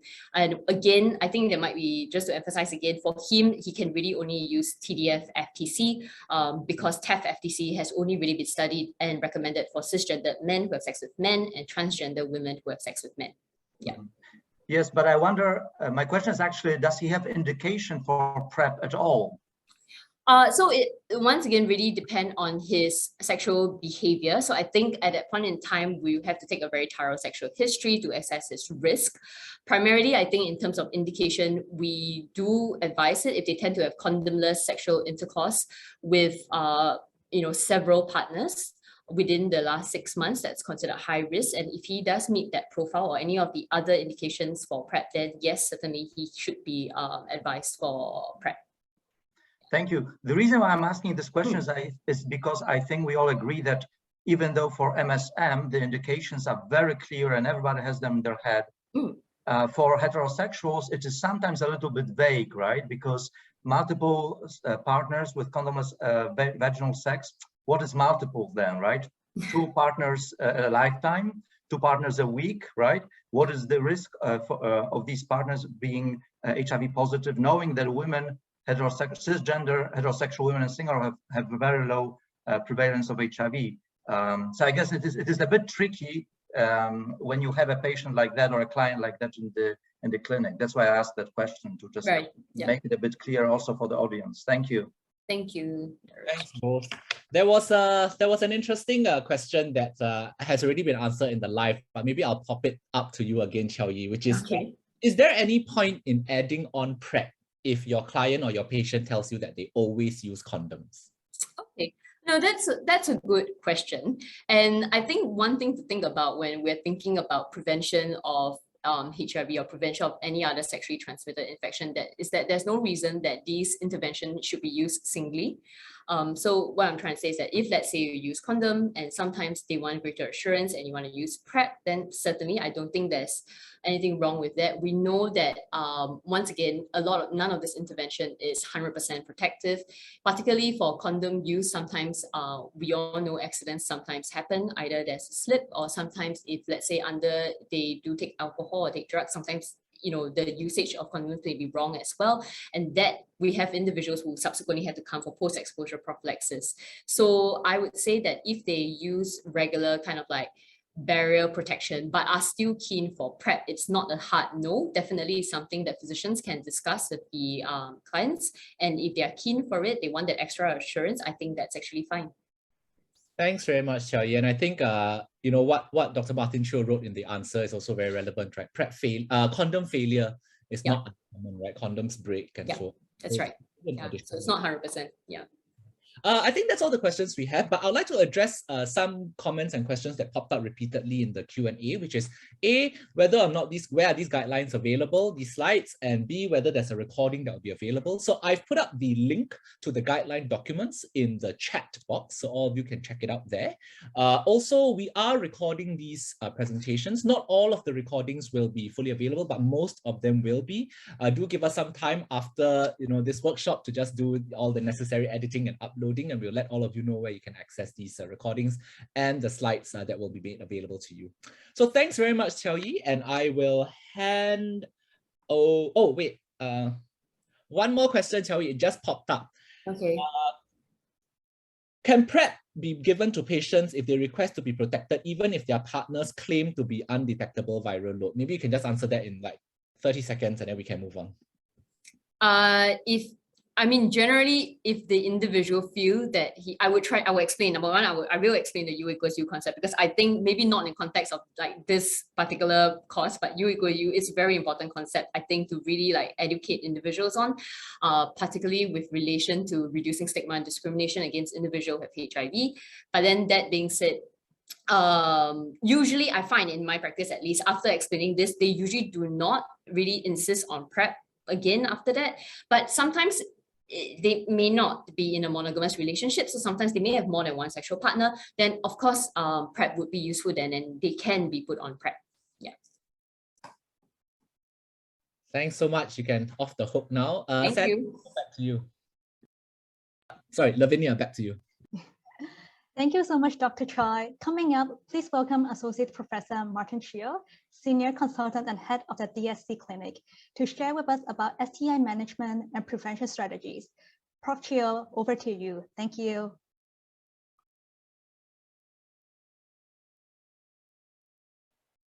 Hi, good afternoon to all. I hope you can hear me here.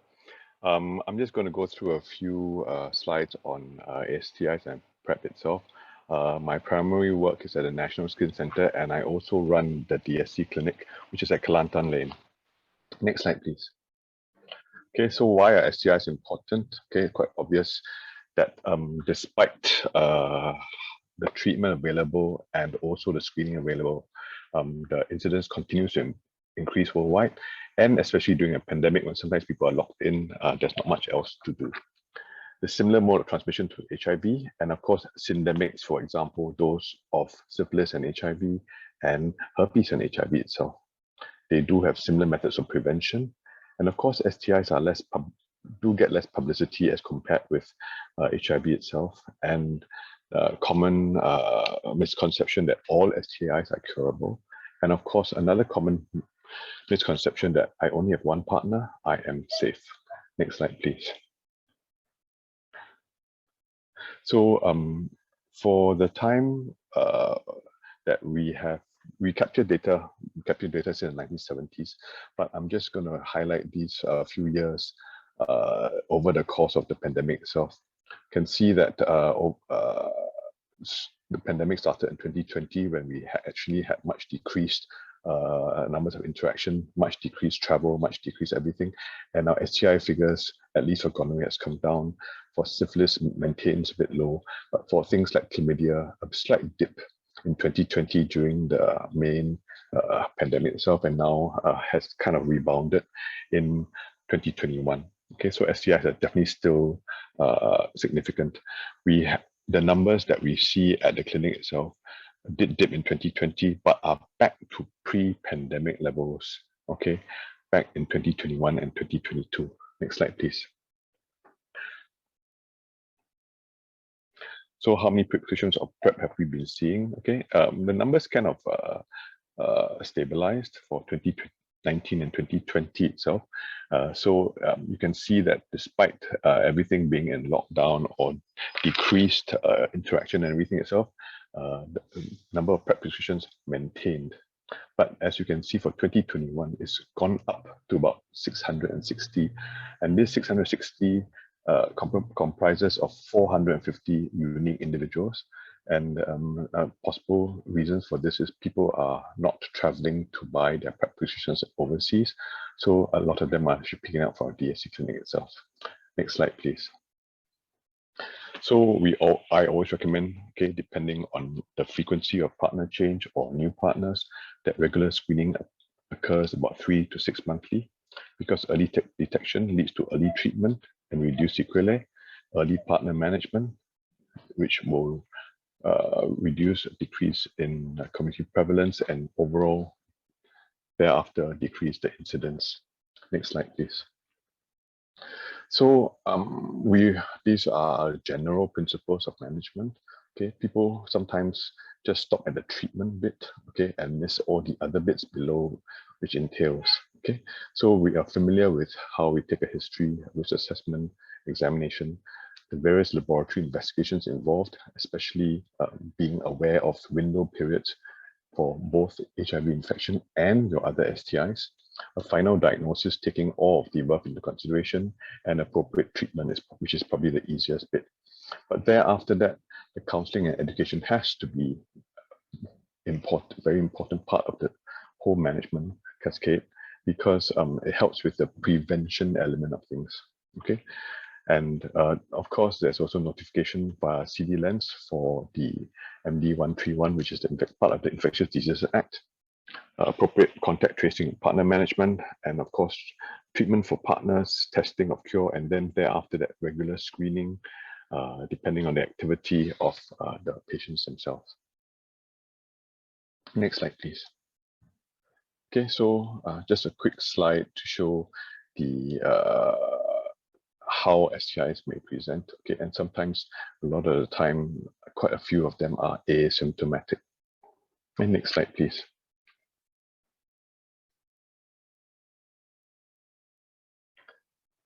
Okay, so let me spend some time here about how we take a detailed history. First thing first, that is to actually establish a very good rapport with your patients. Because if you don't build rapport, patients do not always tell you or give you information that you want to know or you need to know in order to manage them. Okay, so the sexual history fairly standard. Okay, with whom, with what, which orifice, etc., and the use of other implements, toys, protected, unprotected, as much as you need to know. And if they ask why you need so much information, I usually say that I need to know because it helps me to do appropriate screening. I also need to know that if any exposures are at risk, is to actually help them in the prevention part, where we say, perhaps it's not using a condom that's more important for you. It's reducing the amount of alcohol that you take, or building trust before having sex, etc. Okay. Travel and country of origin of partners are pretty important also because of the emergence of resistant strains, for example, of gonorrhea, where in certain countries, the risk of resistant strains is much higher than locally. So far, we've only had 2 cases of frank resistance of gonorrhea, which were treated, but this is probably the tip of the iceberg. Some of them may have not surfaced. But with the opening of our travel lanes and VTLs again, we might see more of this in the future. Taking into consideration also the medical history of the partner, of which sometimes people are not aware of, okay? And at least for us, the previous treatment and self-treatment that patients may engage in, where they can actually buy medications online with online pharmacies popping up, are also important in order to help you interpret some of the results. Okay, examination is fairly obvious with physical examination, etc. And it's not going to, it's basically being a comprehensive examination to find out what's going on for the patients. Next slide, please. Okay, investigations wise, okay, keep in mind limitations for window periods, okay. Certain tests will, depending on whether it's a smear test, a swab for PCR, or a culture, okay, all will take different times. Okay, I always say that it's ideal to test the sites of sex because sometimes, for example, uncommon sites like oropharynx and rectal, okay, they usually are asymptomatic. Okay, the type of tests that are available are varied. Okay, it all depends on which lab you are sending your test to. So you should be familiar with what your labs offer. Okay, be it PCR, serology, or cultures. And of course, being familiar with point of care tests, in which there are rapid third and fourth generation tests for HIV itself, and of course, ELISA tests. And of course, not to forget, there's Hep B, Hep C, and Hep A that you have to screen for appropriate at-risk populations. Next slide, please. Okay, tests I do not recommend, okay, for acute infections, okay, things like candida antibodies, chlamydia serologies, and you don't really need to test or have a test of cure for chlamydia if the person has been adherent, treated with appropriate doxycycline regimes, and of course, retesting too early, because some PCRs within the 2 to 4 weeks of completion may still test positive depending on the presence of chlamydia remnants, okay? And of course, in patients with syphilis, if they have already been tested positive for syphilis, not much point in doing specific tests like the TPAB test, TPHA test, TPA test, and using titers for these tests are actually next to not very useful. Okay, but instead that if people have had syphilis before, testing for the RPR or VDRL would be more appropriate for monitoring. Next slide, please. Okay, so now if we, I don't have my Q&A option open, okay, but let's, for the next bits, if you type in the chat, okay, just to see what you would, how you would advise your patients accordingly for these scenarios. Number 1, please. Okay, so we have a 20-year-old female who's a daily PrEP user. She says she has no symptoms, therefore she doesn't need to do any screening tests at all. How would you advise her? Okay, in situations like this, okay, I will always let her know that the commonest STIs that we see, okay, are chlamydia, gonorrhea, syphilis, and sometimes they are asymptomatic. If they're asymptomatic, you don't actually look for them. You may not be able to detect them. And despite them being asymptomatic, they're still actually transmissible. So I will always ask her to screen appropriately, be it oropharyngeal if she engages in oral sex. And of course, a urine test for chlamydia, PCR, if there's vaginal sex.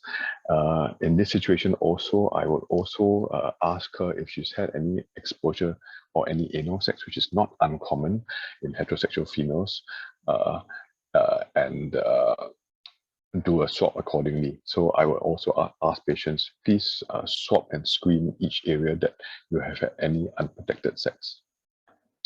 Next slide, please.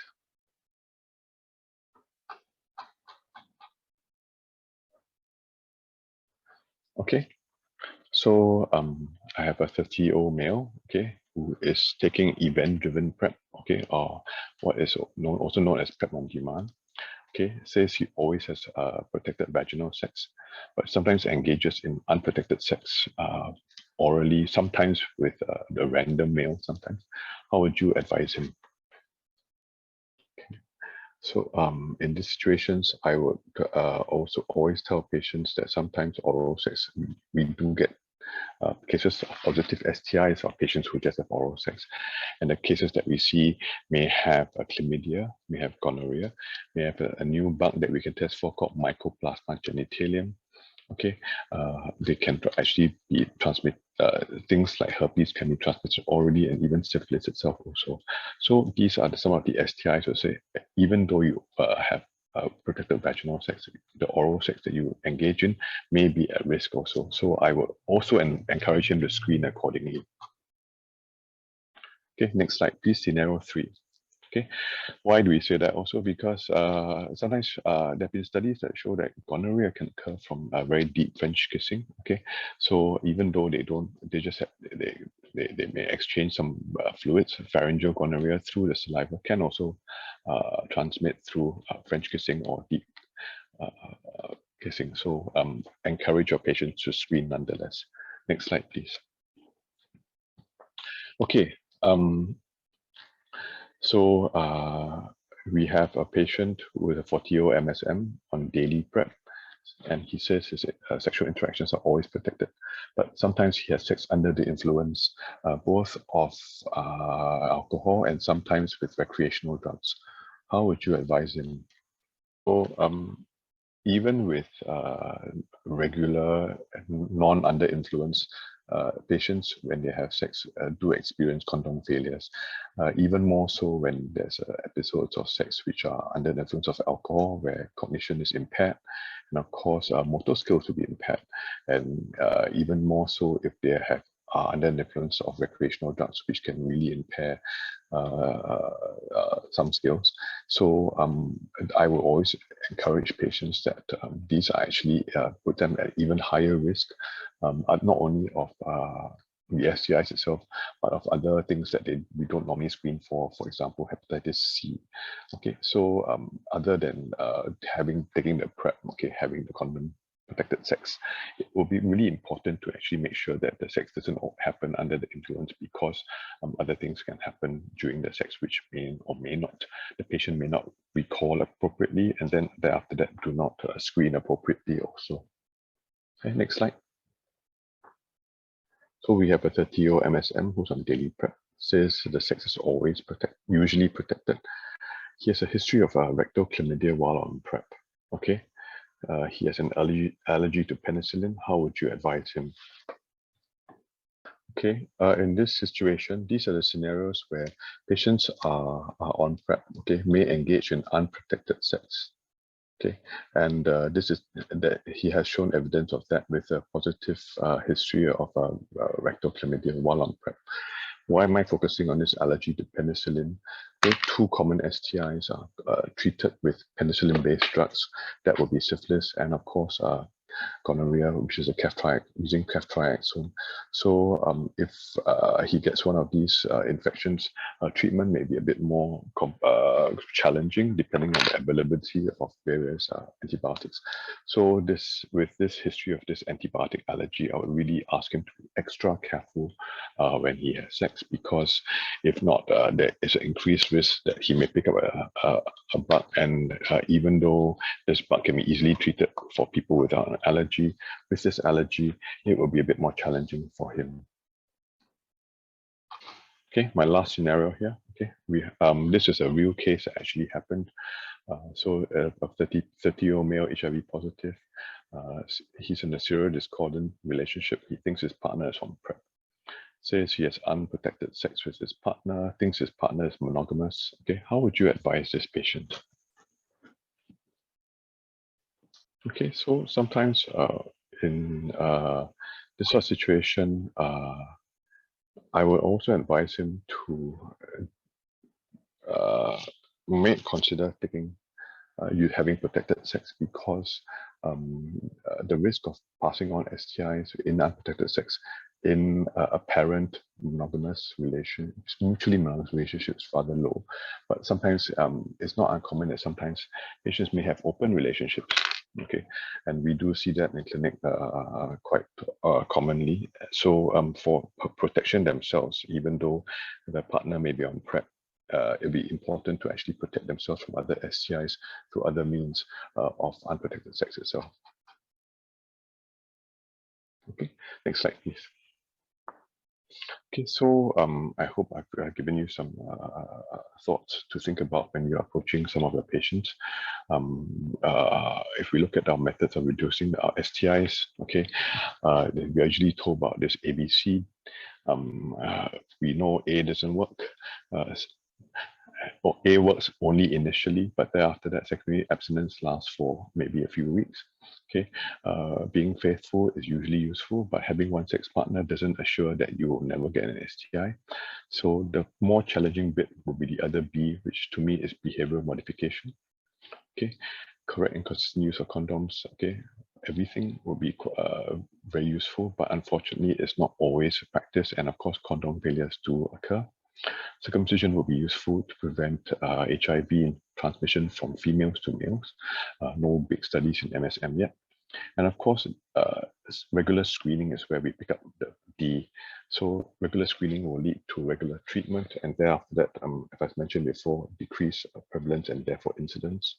We should be advocates for educating and empowering our patients, having PrEP, and of course vaccinations for Hep A, Hep B, and of course HPV itself. Okay, next slide, please. Okay, we have just updated our STI management guidelines.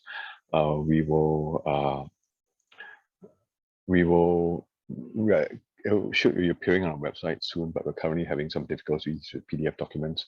We will let everyone know once they're easily available for reference. Next slide, please.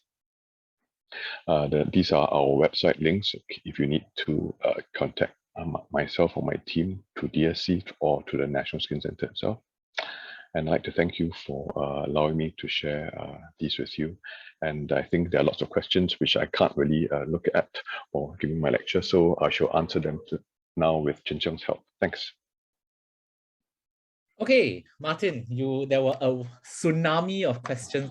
I'm sorry for that. I'll go through them one by one. Most of them are really interesting, so it would be great for you to talk to. So Venga asked, would the greater incidence of syphilis drop as compared to the other STIs suggest that more syphilis infections are imported cases from overseas exposure? Difficult to say because we never looked at the figures before or after the pandemic. We didn't expect a pandemic coming upon us. Okay, at least we know that for the patients that we see at the clinic as well, a lot of their exposures are actually local. Okay, so I can't really say that the syphilis is coming from overseas. Okay, so I would say I don't know, but it's less likely. But having said that, even now that we have, even before the VTL started opening and everything else, our syphilis numbers have gone back up to pre-pandemic. So probably unlikely from overseas itself. Okay, so can I also say that if oral sex, we do see a lot of people who just have oral sex and get the syphilis itself. Remind you that syphilis can occur in the oral mucosa, especially like snail tract ulcers, which people may not recognize. So do remember that oral sex is also a risk for syphilis itself. There's a question from an anonymous attendee who asked that, is there currently locally a concern for antibiotic-resistant STIs? Okay, so two that I would like to bring up will be gonorrhea itself. Gonorrhea, we have noticed cases of ceftriaxone resistance. Okay, but if only two picked up so far. As I said, we don't test every single one for what, but we do monitor that. And there is a decreased susceptibility percentage for about 9% of cases. So perhaps when things start reopening again, it's a possibility. The one that we have a much higher resistance to for antibiotics will be that of Mycoplasma genitalium, and a lot of them are starting to show resistance to azithromycin and moxifloxacin. So that is something that we have to watch out for. So Mycoplasma genitalium. While you're talking about Mycoplasma genitalium, somebody asked, does Mycoplasma or Uroplasma positivity on a screening urine test or a genital swab in the absence of symptoms, do we need to treat this, assuming that all other screens are negative? Okay, so you can choose to treat the uroplasma, okay, but you must, if you look carefully at the test that's being done for mycoplasma, this mycoplasma hominis, okay, mycoplasma hominis is not what you would term as a classical STI, so a bit plus minus. I wouldn't treat unless, of course, there are actually symptoms in this situation. I think you would agree, Jessica? Yeah. That's what we do as well. There's a question here on, please comment, Dr. Martin, on HPV testing in asymptomatic males. Are the patient who had unprotected sex with a sex worker and wanted HPV screen in addition to other more routine STI screens? What's your take on that? Okay, so I mean, screening for HPV without lesions is challenging. Okay, you can technically do a cytobrush, okay, and send it off as a pap smear, but it's not very easy to do if there are no lesions. So the screen will probably be a visual thing, and then after that, maybe a follow-up. I don't think that's an appropriate test to do. Okay, some overseas centers do screening for HPV rectally, okay, as they would do pap smear, but anoscopy is not easily available in Singapore itself. Sorry, I just also saw a question about azithromycin. I wouldn't use azithromycin that commonly now because, as I mentioned before, there's an increase that seems to increase the resistance to for Mycoplasma genitalium. So I would use doxycycline at least a week for almost everything now. Okay, so you've answered most of the questions because all other questions were about azithromycin. You know, like Martin said, the DSC guidelines will be up on the website soon. So I'm sure some of those questions will be clarified as well. So thanks very much, Martin. I think our time is up, and I will hand the time back over to Lavinia. Thank you so much, Prof. Chiu, for the practical tips. The next speaker, we have Professor Sofia Archuleta, the Director of the National HIV Program. She will be discussing the principles of the PrEP monitoring program. Over to you, Prof. Sofia. Thank you. Thank you, Lavinia, and thanks to the speakers that have gone before me so far for the very interesting talks. It's really nice to see our audience be so participatory and ask lots of interesting and thoughtful questions today. I'm going to steer us a little bit differently for the next segment that's on monitoring and evaluation of PrEP services. And basically what we're going to do is step out a little bit from direct one-on-one healthcare and discuss more the monitoring and evaluation principles that are actually essential to delivering PrEP prescription programs and service delivery, and introduce the National HIV Program's PrEP cascade and outcome indicators that can be useful for programs who are interested to enter the space of PrEP prescribing. And since it seems like we have quite a few prescribers in our audience today, I do hope that this will be useful. So let's talk a little bit about why this is important. And that really begs the question of what is the current global state of pre-exposure prophylaxis. You already got some info from our local practitioners at the clinics and from NUH and NCID as well as DSC. The numbers are going up as more and more people are asking for this useful tool and how they can use it in terms of HIV prevention and maintaining their own health. And the same trend is happening globally as well. The WHO put out the pre-exposure prophylaxis guidelines back in 2015. And as you can see from the graph shown here, the number of prescriptions across all regions of the WHO is increasing at a pretty rapid pace, which is really wonderful to be seeing. As we expand these services, we do need to be asking ourselves about what kind of framework and what kind of interventions can we put in place to actually maximize the impact of PrEP. We heard the science, we saw the clinical studies, and we learned how to prescribe it, but from a programmatic sense, how can we reach maximum possible impact of PrEP? So I think this graph is a useful way to visualize it. So if we think about this y-axis going towards increasing impact, and then diminishing impact along the cascade going this way, then what we want to do is really be thinking about uptake of PrEP from the standpoint of the healthcare system as a whole, including governments and regulators, then of course by providers, such as everybody in the audience today, and of course users themselves. So this uptake bit is very important and deserves a lot of discussion and looking about ways that we can maximize it.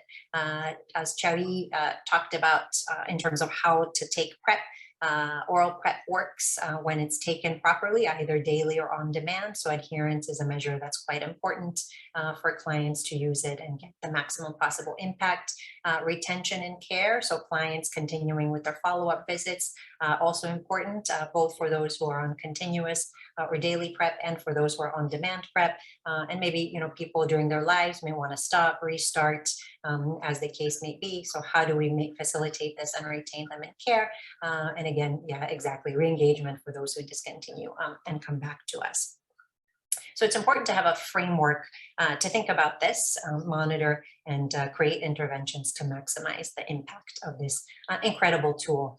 So the WHO has quite useful resources for programs and countries that are interested in implementing and rolling out PrEP. And part of this is this idea of monitoring and evaluation. So looking systematically at what is happening across our healthcare landscape in order to help more people utilize PrEP. This is what it looks like. The website is shown in the slides.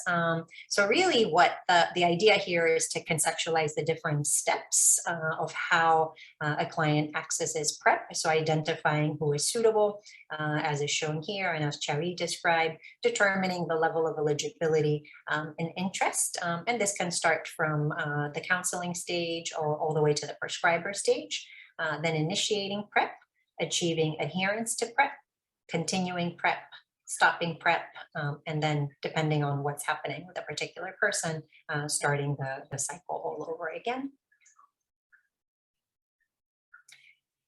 So in order for us to be able to look at this more closely, there's this idea of having core indicators. So what is important? What is the minimum set for routine monitoring of PrEP programs in order to assess the uptake, continuation, and very importantly, safety? And I'm cognizant we have the question has come up so far about, for example, nephrotoxicity, and there's an open question in the Q&A chat that we'll get to later about drug side effects and in which situations might you need to discontinue PrEP. So each of these indicators, these core indicators, would be important to measure and a particular aspect of PrEP implementation that can serve as a measure of progress and flag areas that may warrant further investigation down the line. And we think of them across the spectrum or across that cycle that we just looked at in terms of PrEP uptake, the early continuation on PrEP, then number 3 being the toxicity prevalence among people who have been prescribed PrEP, and finally, when does PrEP fail? So HIV positivity among people who have been prescribed PrEP.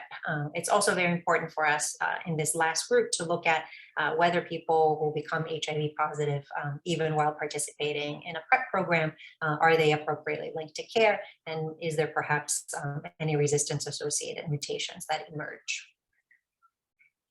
The WHO on their website has very extensive resources, and what we did, so this is just an example of what could be considered the indicators in the uptake domain, and what we did as part of the PrEP work group and national work group, and in terms of developing our guidance for PrEP prescription, was look at this more closely and pick out some cascade and outcome indicators. So the idea of a prevention or PrEP cascade comes from the concept of having a continuum of prevention. This is a concept that is used for antiretroviral therapy and HIV treatment, has been around for a long time and now is being translated to prevention or PrEP as well. So these are the indicators that the group has come up with and we feel are quite important. So when we look at, again, those domains, screening for eligibility, PrEP uptake, and continuation of PrEP, to see how we're doing at a program level and at a national level in terms of scaling up these services.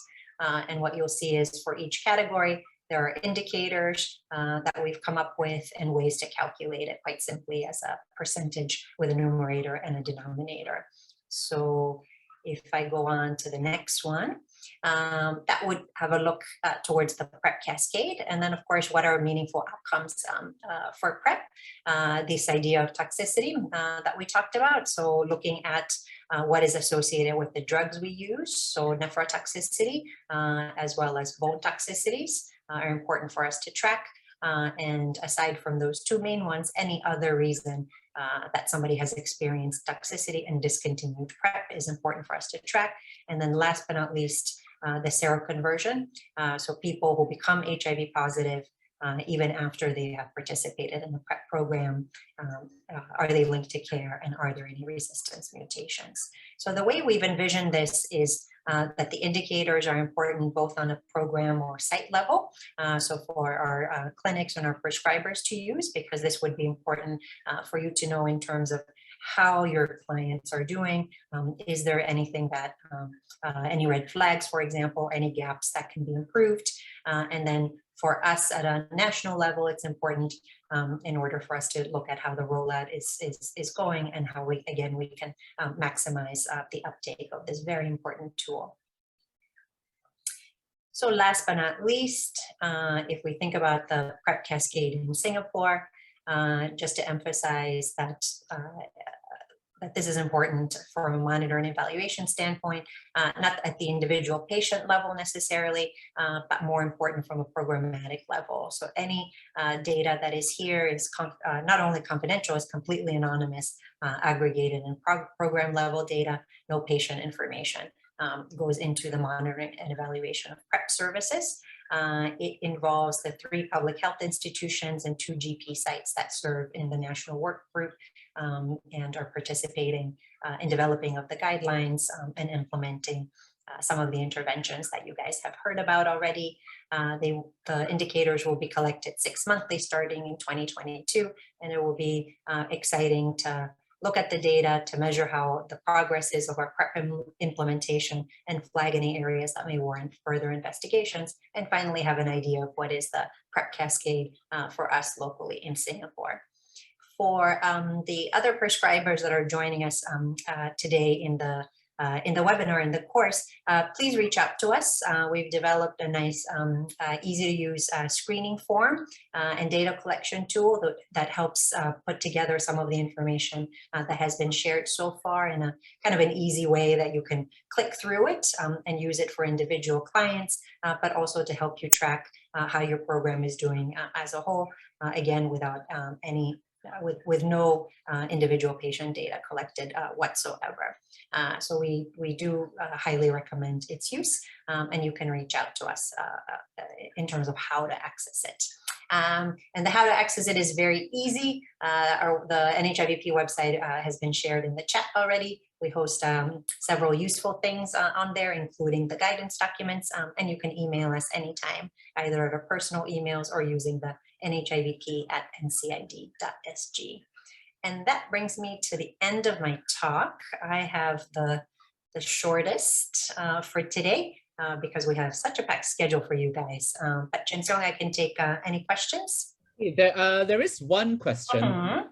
Kind of related. So Venga asks, have there been cases of prescribed PrEP users seroconverting in Singapore?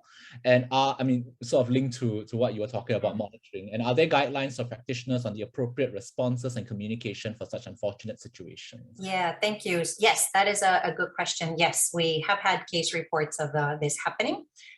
So individuals who have been taking PrEP have had seroconversion.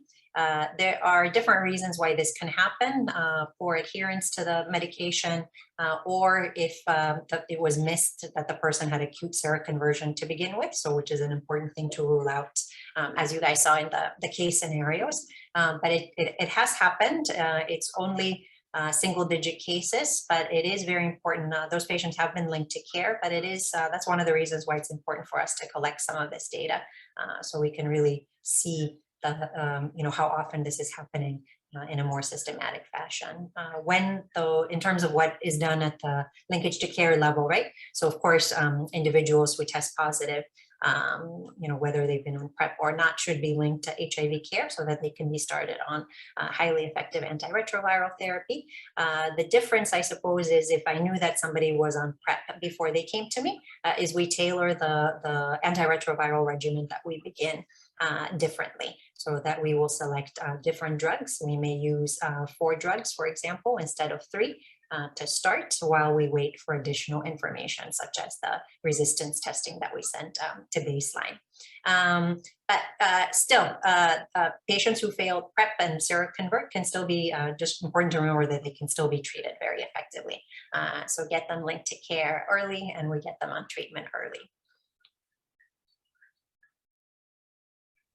I think that's the only question that's come through, so you are off the hook. Everybody's eager to hear about the challenging cases. Thanks so much, everyone. Follow up on the PrEP program, we will now take a look into the challenging situations when prescribing PrEP. Please allow us to welcome Dr. Darius Olsana, Senior Consultant from the National University Hospital, who will talk about the potential risk and side effects related to PrEP. Dr. Darius, please. Thank you very much. I apologize in advance if you hear some barking. That will be my 2 dogs. They are usually well behaved, but they get excited just like me whenever talking about HIV or PrEP. So apologies for that. Challenging situations when prescribing PrEP. I will cover a few issues that have already been at least partially mentioned. And then we'll have also a couple of clinical vignettes or cases that hopefully will help you in your daily practice when prescribing PrEP. These are my disclosures. And then, so we'll talk about HIV drug resistance in the context of PrEP, a bit more about side effects of PrEP, slightly more again about hepatitis B and hepatitis B flares that was already mentioned partly, hepatitis C, and then indeed the clinical vignettes. So what about this drug resistance? Sophia already talked about it a little bit. Drug resistance was identified in 6 out of 533 patients who became HIV infected after enrollment in this study from 2016. But the truth is that we do see very few PrEP breakthroughs. So the issue of resistance is an infrequent issue, but of course it is one of these things that are infrequent but can have a huge impact on the client or the patient. When talking about the drug resistance in PrEP, we really need to divide resistance into 2 kinds: acquired drug resistance and transmitted drug resistance. So the acquired drug resistance is when a patient gets infected with a wild-type virus and subsequently develops resistance, meaning that someone is on PrEP and then they are infected with the virus that actually is sensitive to PrEP. So the PrEP should work and we know how effective it is, but for whatever reason, PrEP failed. And this is usually caused by poor adherence or in extreme situations maybe by drug-drug interactions, which are actually very rare in terms of PrEP. So really most of the time it is poor adherence or poor understanding of dosing.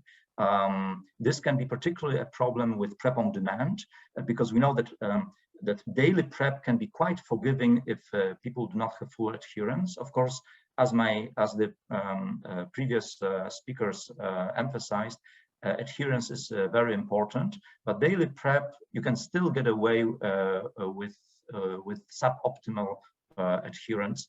However, if your client takes PrEP on demand, they really need to stick to these 2-1-1 doses and also to the timings. And this also underscores the importance of the testing for regular testing for HIV for clients who are on PrEP. And this is really a challenge because for a lot of those who are on PrEP, not all, but for some of them, this testing every 3 months is quite a burden because they work, they have busy lives. So testing every 3 months is a bit of a burden. for some of them, but it is really important because if someone fails PrEP, then you really want to find out about this PrEP breakthrough as soon as possible. And that is because the longer someone takes PrEP when they have become infected with HIV, the higher the chance that even though the virus with which they were infected is sensitive to PrEP, eventually they will develop resistance to both TDF and emtricitabine, or TAF and emtricitabine, as the case may be. And that is important because these are important agents to actually treat HIV. But of course, for treatment of HIV, we use 3 agents. Then the transmitted drug resistance, that is the resistance that is transmitted to the client or to the patient, meaning that someone is on PrEP. They may even take it every day completely, religiously, correctly, without any issues. However, they have had really bad luck because they have been exposed to a person who was HIV positive, who was not virologically suppressed, and who harbored this HIV virus that is resistant to either TDF or TAF or FTC. And then PrEP obviously can fail. And that again underscores the importance of testing, because you want to pick it up early for several reasons. One reason why we want to pick it up early is because this drug resistance may concern only one of these 2 agents. So you still want to rescue the other agents to be able to use it for treatment of HIV. But if someone continues taking PrEP while infected with this resistant virus, they will eventually develop full resistance to TDF-FTC.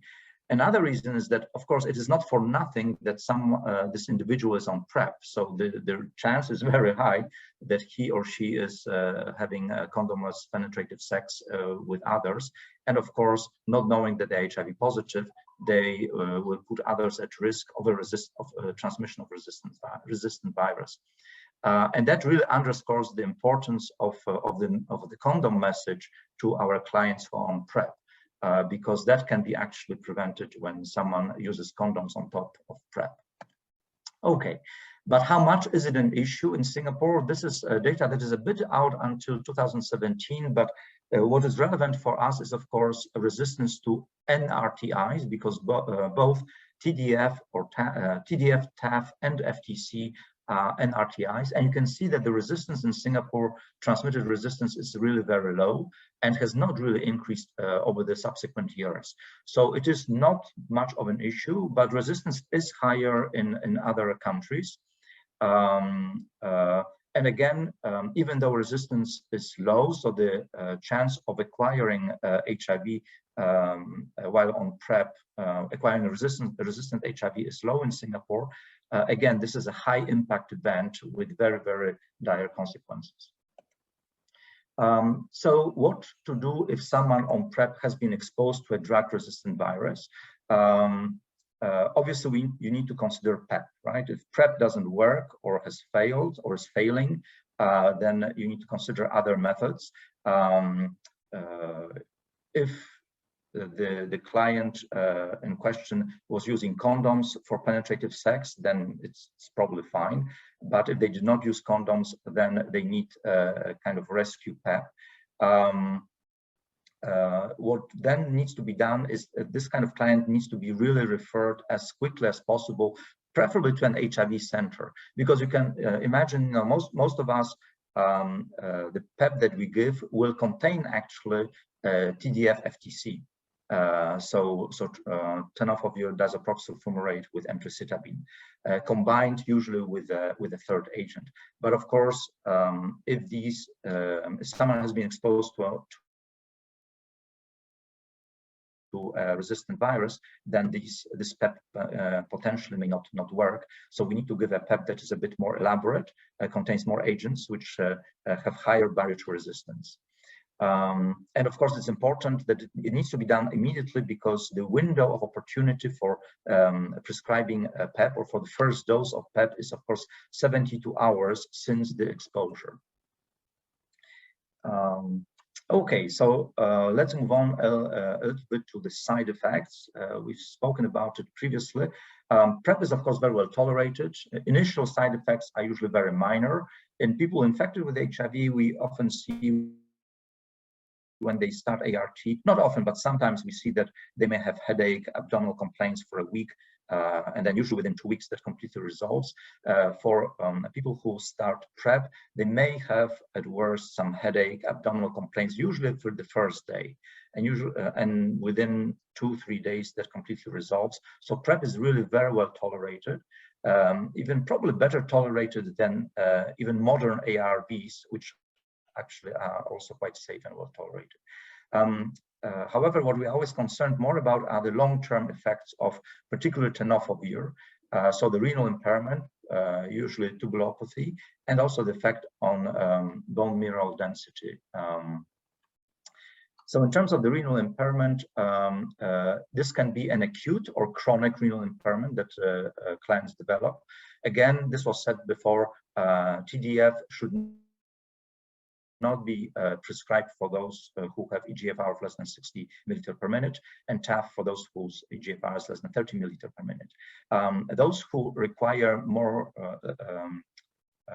closer monitoring of renal function are people who are 40 years of age or older than 40 years. Although I have to admit that our local guidelines, as you probably have noticed, have a threshold of 50 years. Those who have other conditions that may predispose them to renal impairment, so diabetes, hypertension, and those who are who chronically take nephrotoxic medications, particularly NSAIDs. So for these clients, we should actually consider monitoring kidney function more frequently.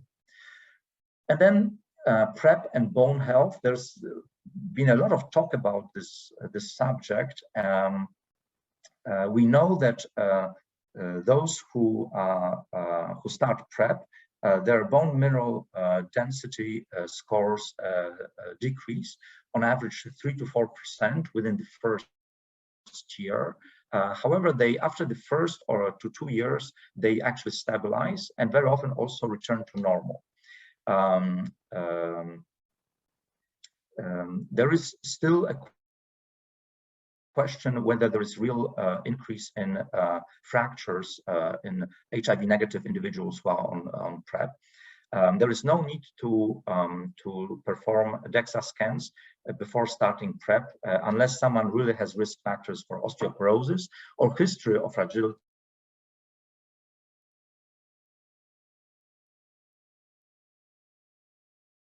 Someone who is known to have osteoporosis. If they have osteopenia, I would say it depends. Preferably, I would not start TDF-FTC. I would encourage such client to take TAF-FTC, which obviously has a much more favorable bone marker pattern. But of course, TAF-FTC is still quite expensive, and a lot of people cannot afford it. TAF-FTC also cannot be given on demand, even for MSM. So that is sometimes an issue. So I think if someone has osteopenia but has a very high risk of HIV, and we know that the condoms just are not going to do the job, then you may want to consider prescribing TDF-FTC, and then monitor bone markers, monitor calcium, phosphate, and maybe repeat bone mineral density after maybe 1 or 2 years. Okay, let's move now to hepatitis B flares. That is really quite an interesting topic. So patients who have cleared hepatitis B infection, so those who have surface antigen negativity, surface antibody positivity, and I'm sorry, there is a mistake in this slide. So it should be HBs antigen negative, HBs antibody positive, and then who have core antibody positivity, they actually do not require further evaluation. They do not need hepatitis B PCR done or anything like that. They have cleared hepatitis B. They are not at risk of retroconverting or becoming active carriers again, unless they are in a very severely immunocompromised state, such as undergoing a bone marrow transplantation, things like that. When testing for hepatitis B status, it is good to realize that we have this dilemma, particularly in Singapore, where we want to prescribe PrEP to all those who need it, because we know how effective it is. But at the same time, we realize that we are really very expensive. I was quickly calculating when Sophia was giving her talk, and I remembered also the talk about the monitoring and what are our guidelines here locally for monitoring. So when you think about someone who needs to monitor, if you want to monitor someone properly with creatinine, HIV test, syphilis test, chlamydia, gonorrhea from 3 sites, as we usually do definitely for MSM, even in a public hospital, we are actually talking about something like $250. That does not even include consultation. So this is really quite expensive, and that is very often an issue for particularly young MSM. And the reason why I'm talking about it when looking at this slide is we try to minimize the costs. So what we do in our clinic, for instance, is when we test for hepatitis B, we'll test for HBs antigen and HBs antibody. We will skip the core antibody. However, we need to be aware that there is a small number of people where you can actually miss so-called occult hepatitis B infection. And that is a situation when someone has had hepatitis B, their core antibody will be positive or reactive. However, both S antigen and S antibody will be non-reactive. This is particularly seen in very old individuals and also those who are HIV positive. So we think that in the group that we see in our PrEP clinics, people who are otherwise healthy, do not have liver disease, this is probably we can actually get away with that. But be aware of the fact that you may miss so-called occult hepatitis B. So what about this risk of hepatitis B flare? So stopping PrEP in patients with hepatitis B may lead to potentially dangerous hepatitis flare. The risk of hepatitis, because if you have someone who has active hepatitis B and you start them on PrEP, whether it's TDF-FTC or TAF-FTC, you are actually treating their hepatitis B. And if you discontinue the treatment of hepatitis B by stopping PrEP or interrupting PrEP for whatever reason, there is a risk of flare. That risk is around 1%, so it is not insignificant. And we need to keep in mind that out of these people who develop a hepatitis B flare, the mortality is actually around 0.1%. So it is not zero. The best way to approach people who have hepatitis B is either refer them to a hepatologist or an ID physician who treats hepatitis B, or of course do it yourself if you are confident in. When someone who has chronic hepatitis B approaches us for PrEP is to really think it through. What is the best advice? Just to say to someone, oh, we have hepatitis B, you should not be on PrEP, it's just not fair, because maybe they may be at high risk of HIV and we should not deprive them of PrEP. But we also have to be very careful not to cause hepatitis B flares, of course, particularly because we are giving PrEP as a preventive method.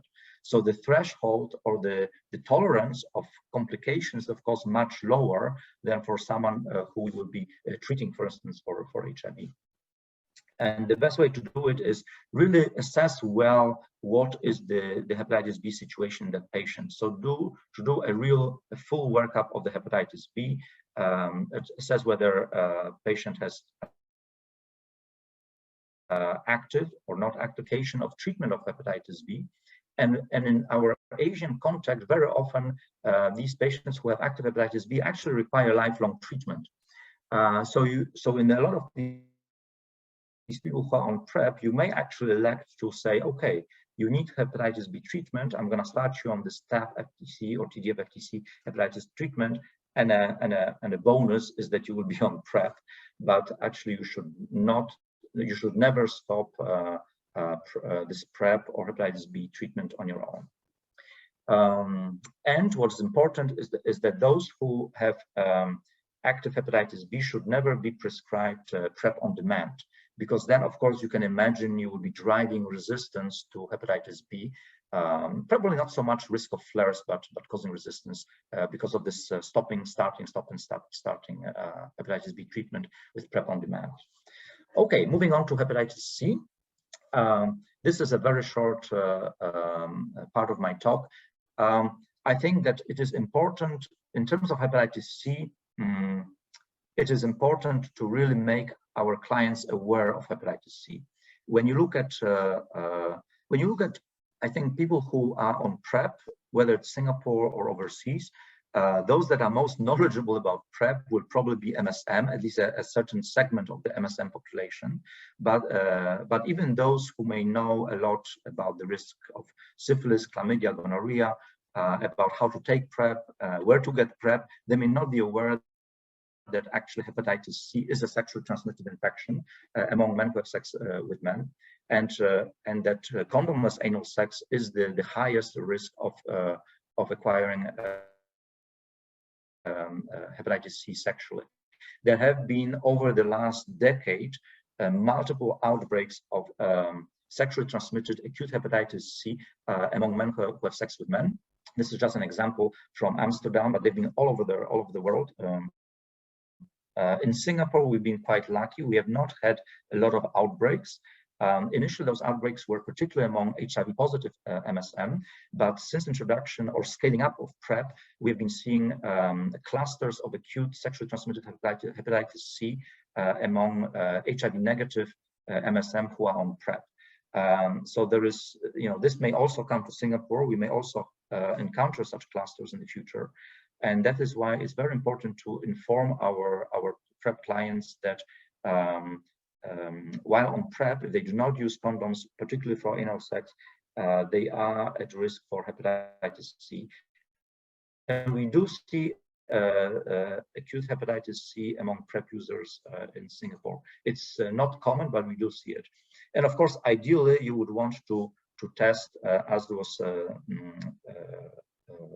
advised by guidelines and the previous speakers. Ideally, we would like to test those who are on PrEP, particularly MSM, regularly for hepatitis C.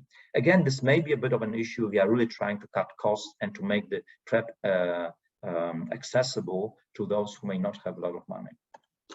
Okay, so that's enough of didactic. Let's move on to some clinical vignettes, and maybe I can be reminded if it's only 5 minutes left so that I don't go over time. You've got about 4 minutes, Darius. How many minutes? 4. 4, oh my God, okay, let's get going. Okay, so I have 4 cases, but let's try at least 3. So this is the first case. A 55-year-old MSM initiated daily PrEP with TDF-FTC a month ago. On routine follow-up, his creatinine level increased from 98 micromole per liter to 115 micromole per liter.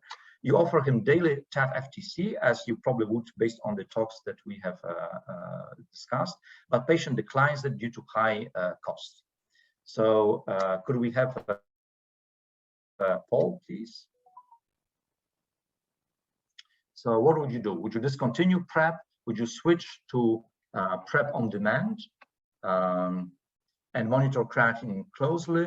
Would you continue PrEP with TDF-FTC and repeat creatinine in 6 months? Or would you switch to PrEP on demand with TAF-FTC? TAF is safer for kidneys and on demand means lower cost. So most of the responders would switch to PrEP on demand with TAF-FTC because TAF is safer for kidneys. That is true that it is safer for the kidneys.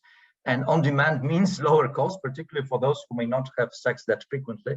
However, the problem with this one is that you cannot give TAF-FTC on demand.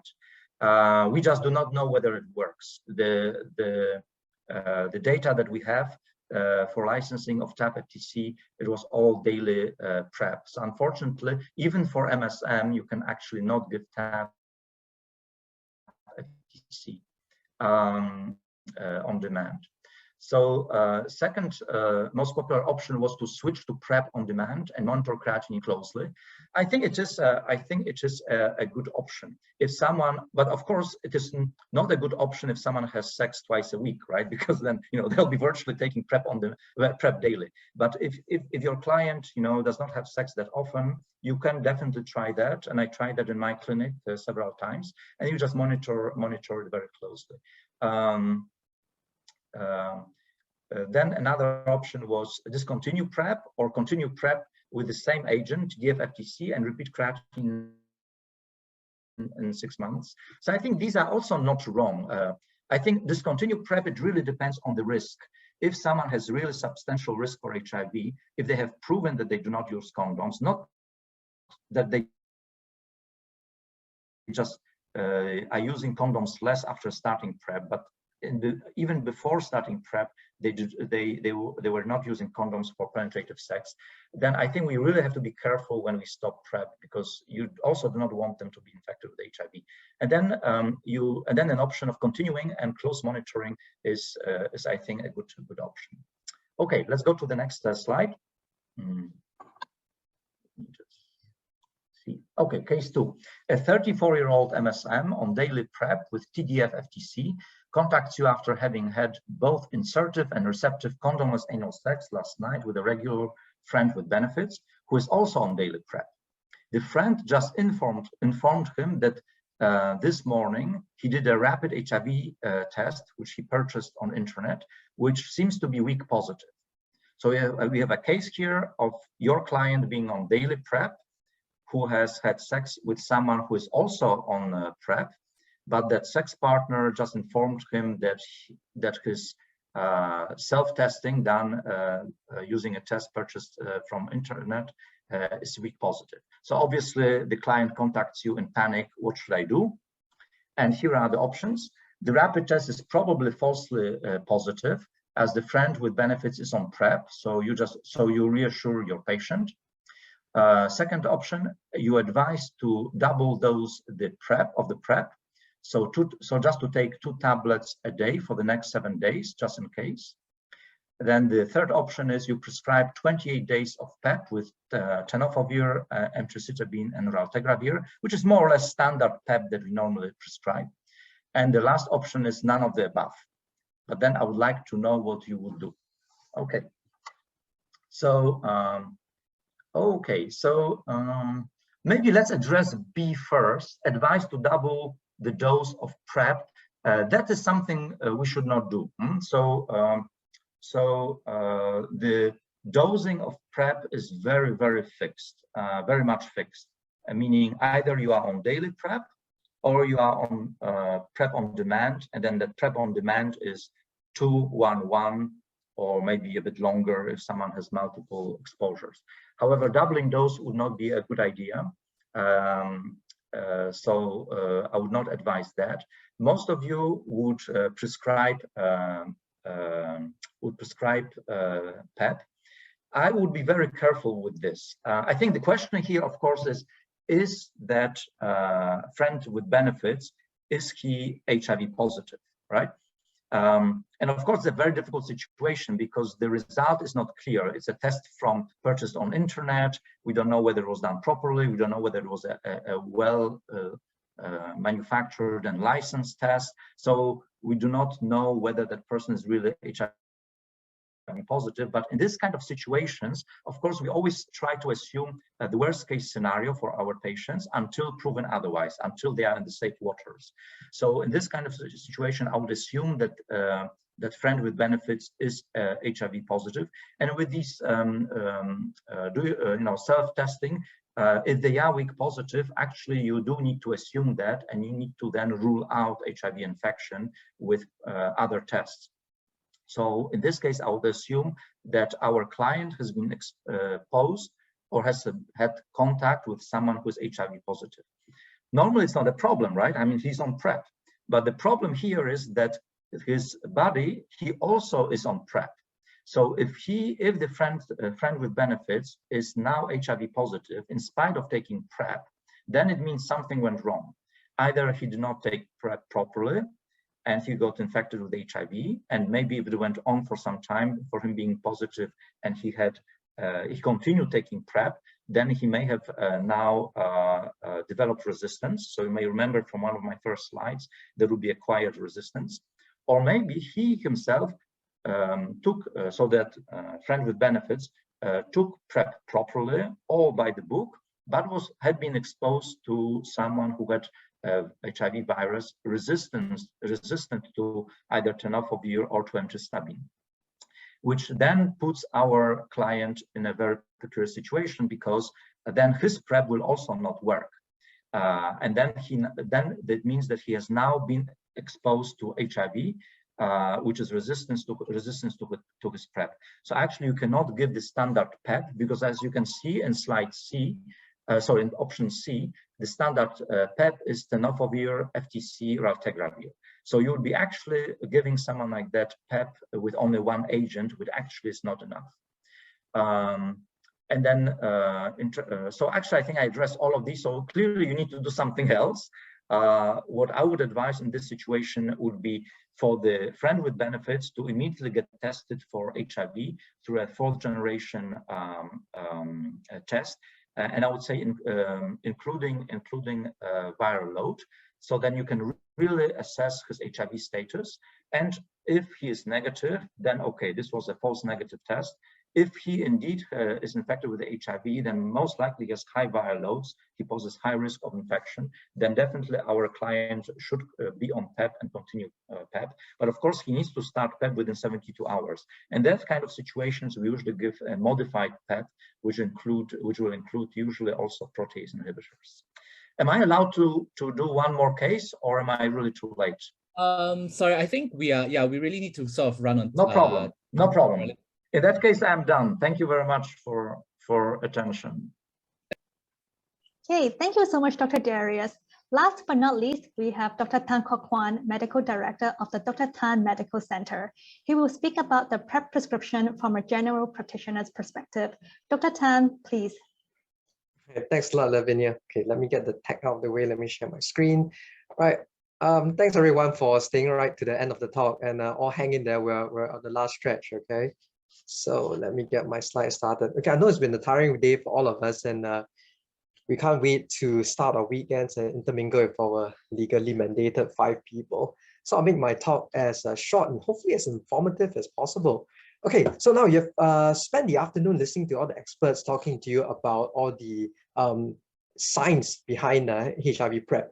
So I have been prescribing HIV PrEP in my practice for a number of years now. So what I would like to do in the next 10-15 minutes or so is to share with you my experience in prescribing PrEP in a GP setting and go through some of the more practical issues on how you can set up, run and grow a HIV PrEP service in your clinic. Because at the end of the day, what we really want is to recruit more GP to become HIV PrEP prescribers.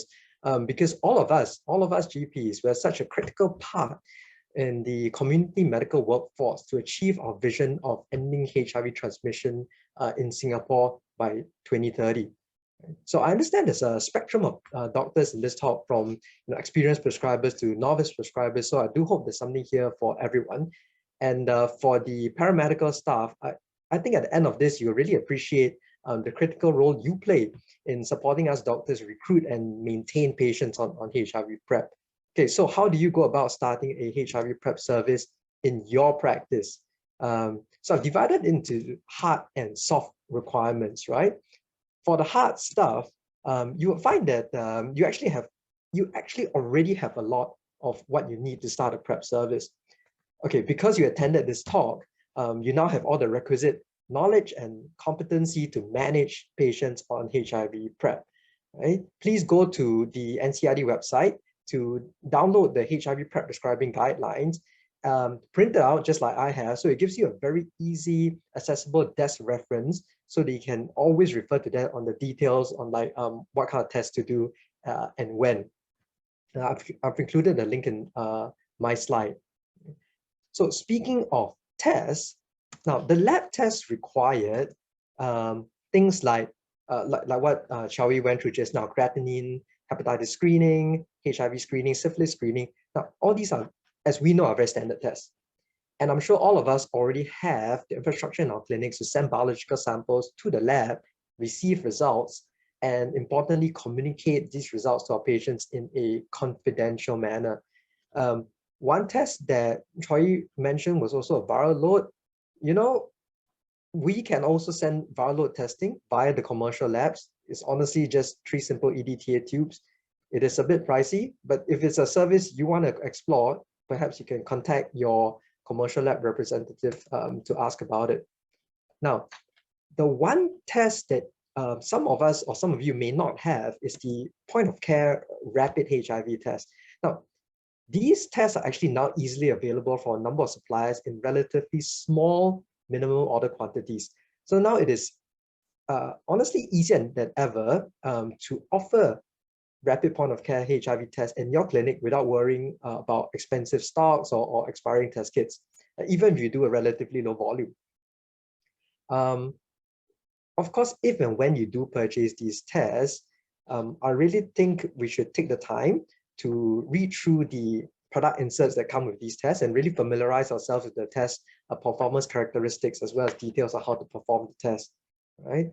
Of course, just like what Darius and Choi went through just now, if there was a recent high-risk exposure, these tests may not be totally reliable. You might need to do more advanced testing or prescribe post-exposure prophylaxis.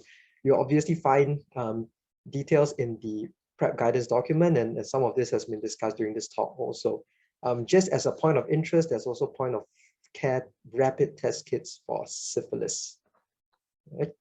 Okay, so still on the topic of rapid point of care tests, the DSC used to conduct courses on rapid HIV testing. See, the training workshop on rapid HIV testing for GPs. Unfortunately, the last course that I know of was conducted in 2019. I think this must have taken a back seat because of all that COVID situation going on. But I do look forward to DSC starting again.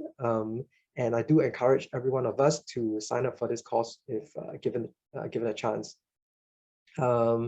So at the end of my slides, I will be sharing my email and personal WhatsApp contact number. So if you do wish to get the contact for the suppliers for the HIV test kits, please PM me and I'll be happy to share. Okay, so we got the knowledge in place. We know we can do the lab test. Let's go on to the next hard requirement, which is meds. We have to somehow supply our patients with meds, right? So you have several choices when it comes to meds. You can always choose to stock the ethical medicine in your clinic and dispense it directly to your patients, right? While this obviously offers the patients greater convenience, as you can see from Choi's talk, it can get rather pricey for both you as well as your patient. Also, for the ethical products, the last I checked, the selling price to the patient at NUH, so the price that NUH sells to their patient is actually lower than my cost price getting it directly from the distributor. So honestly, it may make more sense for you and your patient for you to write them a prescription and for them to go fill the prescription elsewhere. It's a lot of cost savings. But of course, sooner or later, hopefully you come across patients either with a rocking insurance plan or honestly do not mind the out-of-pocket cost. This is when having stocked medicines in your clinic will really come in handy. Okay. Now, invariably, somewhere along the line, after you have seen enough patients, you will have patients who will ask you, can they source for the meds themselves from alternative sources, right? And I think Kronos did share a little bit on this. So maybe they said, hey, doc, I know a friend who managed to get their PrEP from this particular website and so on and so forth. So how I approach this is I look at this as a shared responsibility between myself and the patient, right? So I reinforce to the patient that it is his or her responsibility to ensure the veracity of the source, right? At the same time, I take it upon myself to drum into them the importance of safety. So for example, if I see a patient that sees me and at 6 months, rather than the 3 months, which is what we're supposed to see them at, then I know he's getting the meds without a prescription. So that will raise some red flags and make me counsel the patient even more, right? So then I can reinforce to him why that is an unsafe practice, right? So you will notice that we actually employ a lot of similar strategies that we use on our patients with NCDs. So imagine if your NCD patient who are non-compliant with treatment and non-compliant follow-ups, the kind of strategies you use to get them to be compliant, honestly, a lot of them apply to HIV PrEP patients, right? That said, over the years, obviously, I've learned of certain websites that my patients have used and so far have proven to be rather reliable. So again, if you do wish to know what these sites are, please do PM me and I will share this with you privately.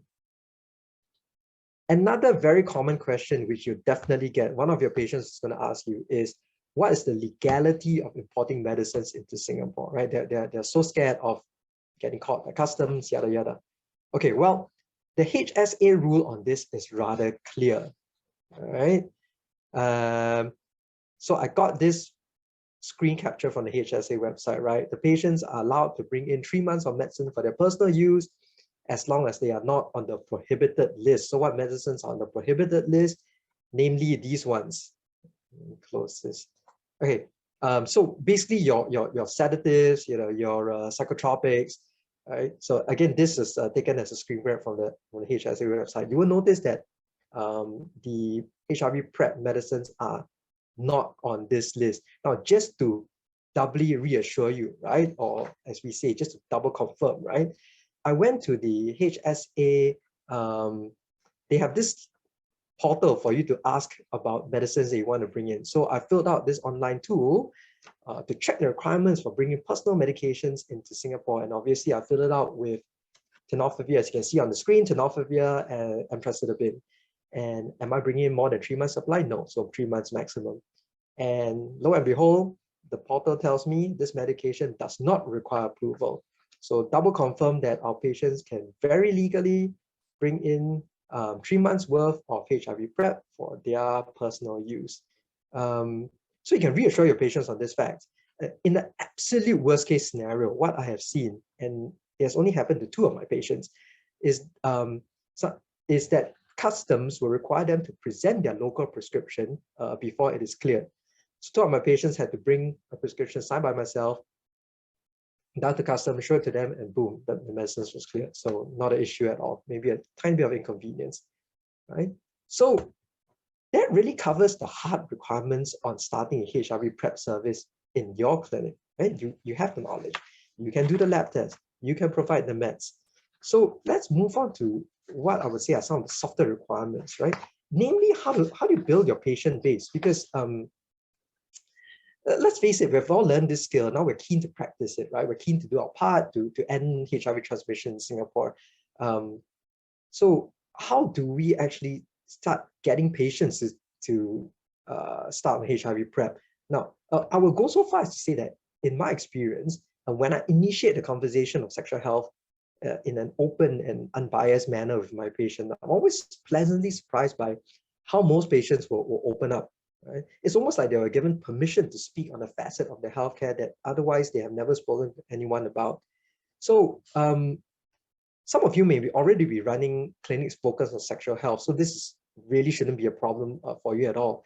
But I think for most primary healthcare clinics, sexual health plays more of a support role rather than a prominent role, right? That said, I would strongly suggest that you open up on sexual health and HIV PrEP patients.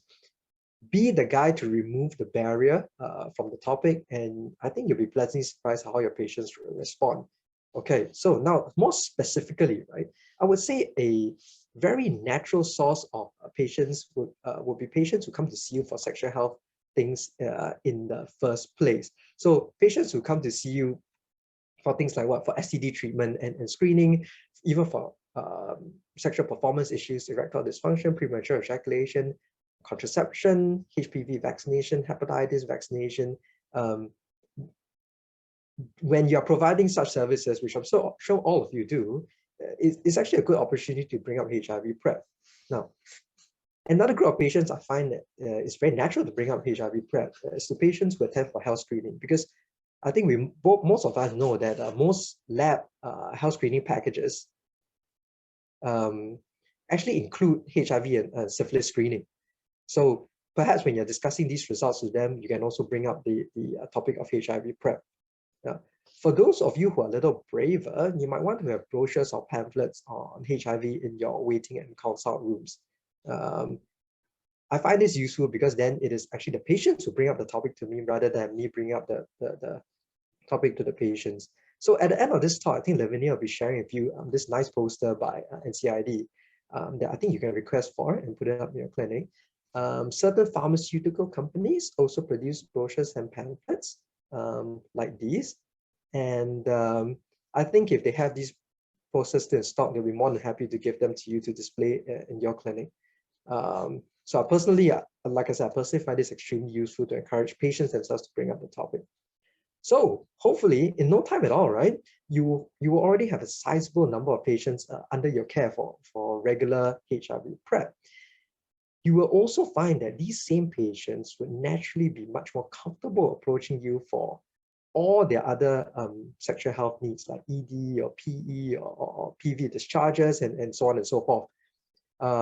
So this actually very organically builds the sexual health facet of your practice.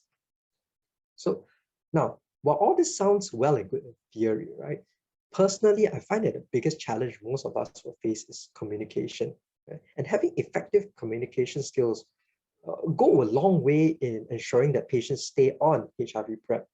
I'm sure all of you already know, sexual health in general and HIV in particular are very emotive topics. Right? And HIV, unfortunately, I think is still heavily stigmatized in Singapore. And many individuals who benefit from HIV PrEP also have other characteristics that make them additionally vulnerable to stigma and discrimination. For example, their sexual orientation, their sexual habits and practices, even things like their appearance and demeanor. So I think effective communication is essential along the entire care cascade. If we wish to reduce barriers to care and keep patients compliant on HIV PrEP, right?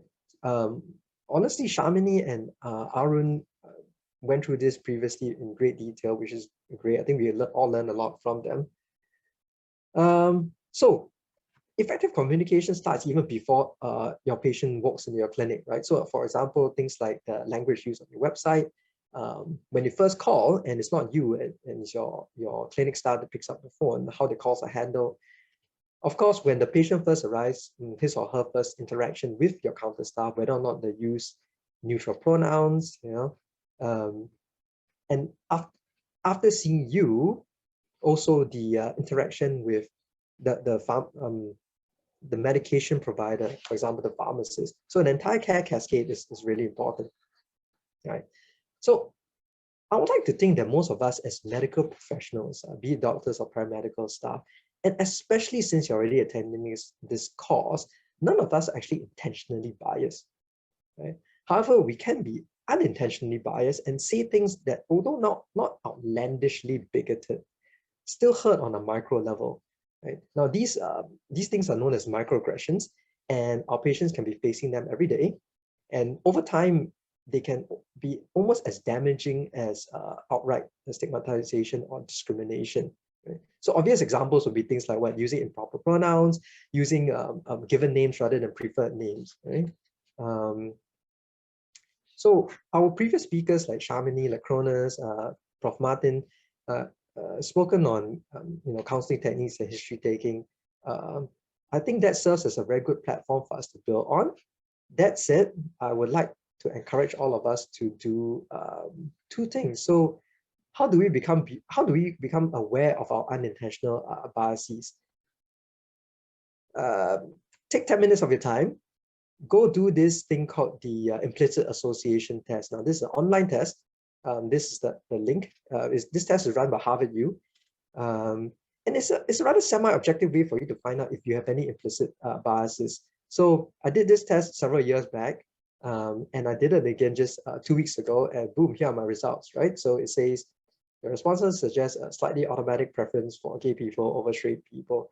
Now, so what I do is I take this as insight into how I communicate with my patients, and then it lets me be more self-critical of my communication techniques and lets me identify ways in which I can improve. So this is the first thing I think we can all do. The second thing we can all do is to participate in conferences and workshops on working with gender diverse people.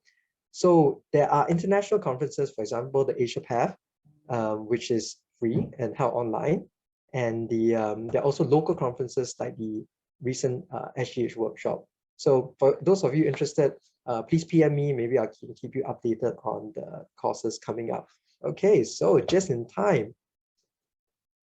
Last thing I want to talk about, bespoke courses. So there are some community groups that can conduct very effective 1 to 2 hour bespoke courses tailored to you and your staff for a nominal fee. So again, if you want to know or you want to contact such groups, please PM me and I'll give you all the details.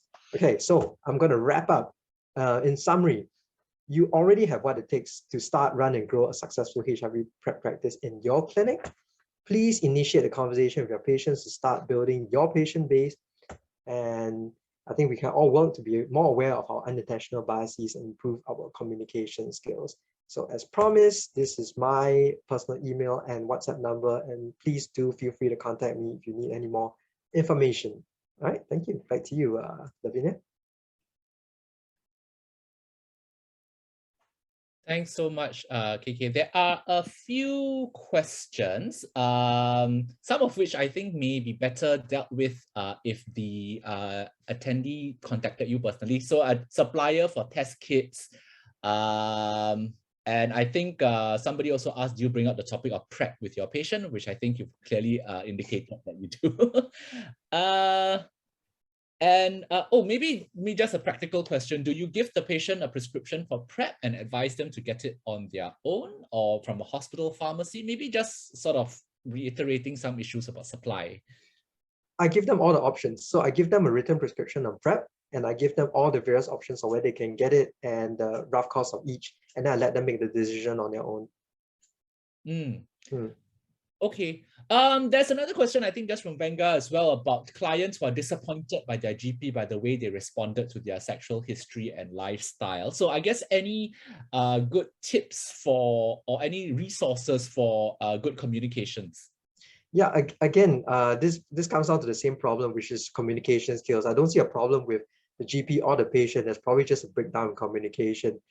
So I think the onus is then on us as doctors to improve our skills. And there are a lot of these courses. There are bespoke courses that it actually costs a very nominal fee that you can just sign up for yourself and your staff. So like, even 2-3 people can do that. Or you can join the more structured courses like the one that SGH had just in December.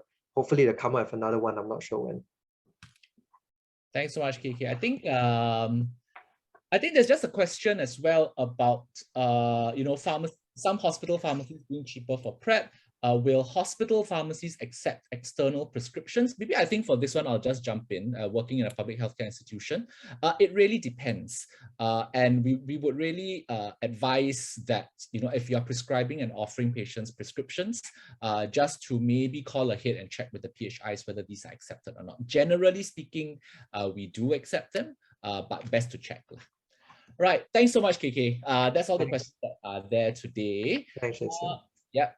So it's now, we've come to the end of our program. Thanks so much for staying with us. I know we've gone slightly over time, but I think you'll all agree with me that everyone really gave us a good overview of PrEP, all the way from the first talk where I talked about what the scientific basis was, to the practicalities of prescribing PrEP, to how to monitor and evaluate it, look for how to counsel your patients and refer clients, where to do so, and of course, some challenging situations or circumstances in which PrEP may be prescribed.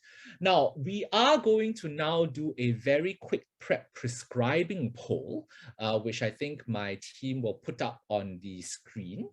So we'd just like you to take, the next few seconds just to answer these poll questions. They are very, very helpful for us in understanding how best we can tailor for future PrEP prescribing courses, as well as on the part of the National HIV Program, how best we can create resources and materials that would best help the community of prescribers, as well as PrEP clients and patients. So we're just going to leave that up there for a short while. But while you're doing that, I think I just want to close things off by saying once again, thank you very, very much for your enthusiastic response to our second PrEP prescriber course as organized by the National HIV Program. On behalf of Sophia, Chiao-Yi, Lavinia, Sally, and Arun, the whole team, as well as all our speakers today, Shamini, Kronos, Daniel, Dariush, KK, and Martin, I just want to thank all of you. And if you've got any questions, please do not hesitate to reach out again to any one of us or to the team. We'll be most happy to answer your replies. Thank you so much. And I will hand this back over to Lavinia. Thank you, Dr. Wong, for the closing remarks. And thank you once again to all of you who stayed with us throughout the session. On the screen here, you are looking at the latest HIV testing poster campaigned by the Health Promotion Board. If you wish to receive one to be placed in your clinic, please feel free to indicate in the feedback form. We are more than happy to mail one to you. With that, this brings us to the end of the HIV PrEP Prescriber Course 2022. Please spare a bit of your time to fill out the feedback form using the QR code or the link posted in the chat box. Your feedback will be extremely important to us to improve our future events. You will also be asked to provide your details for the CME points. Once again, thank you everyone for attending our HIV PrEP prescriber course. The updated guidelines and summary slides can also be found in our NHIPP website.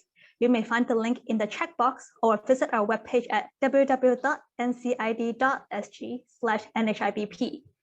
Hope everyone had learned some useful takeaways and enjoyed the course as much as we have. Have a great evening ahead. Thank you.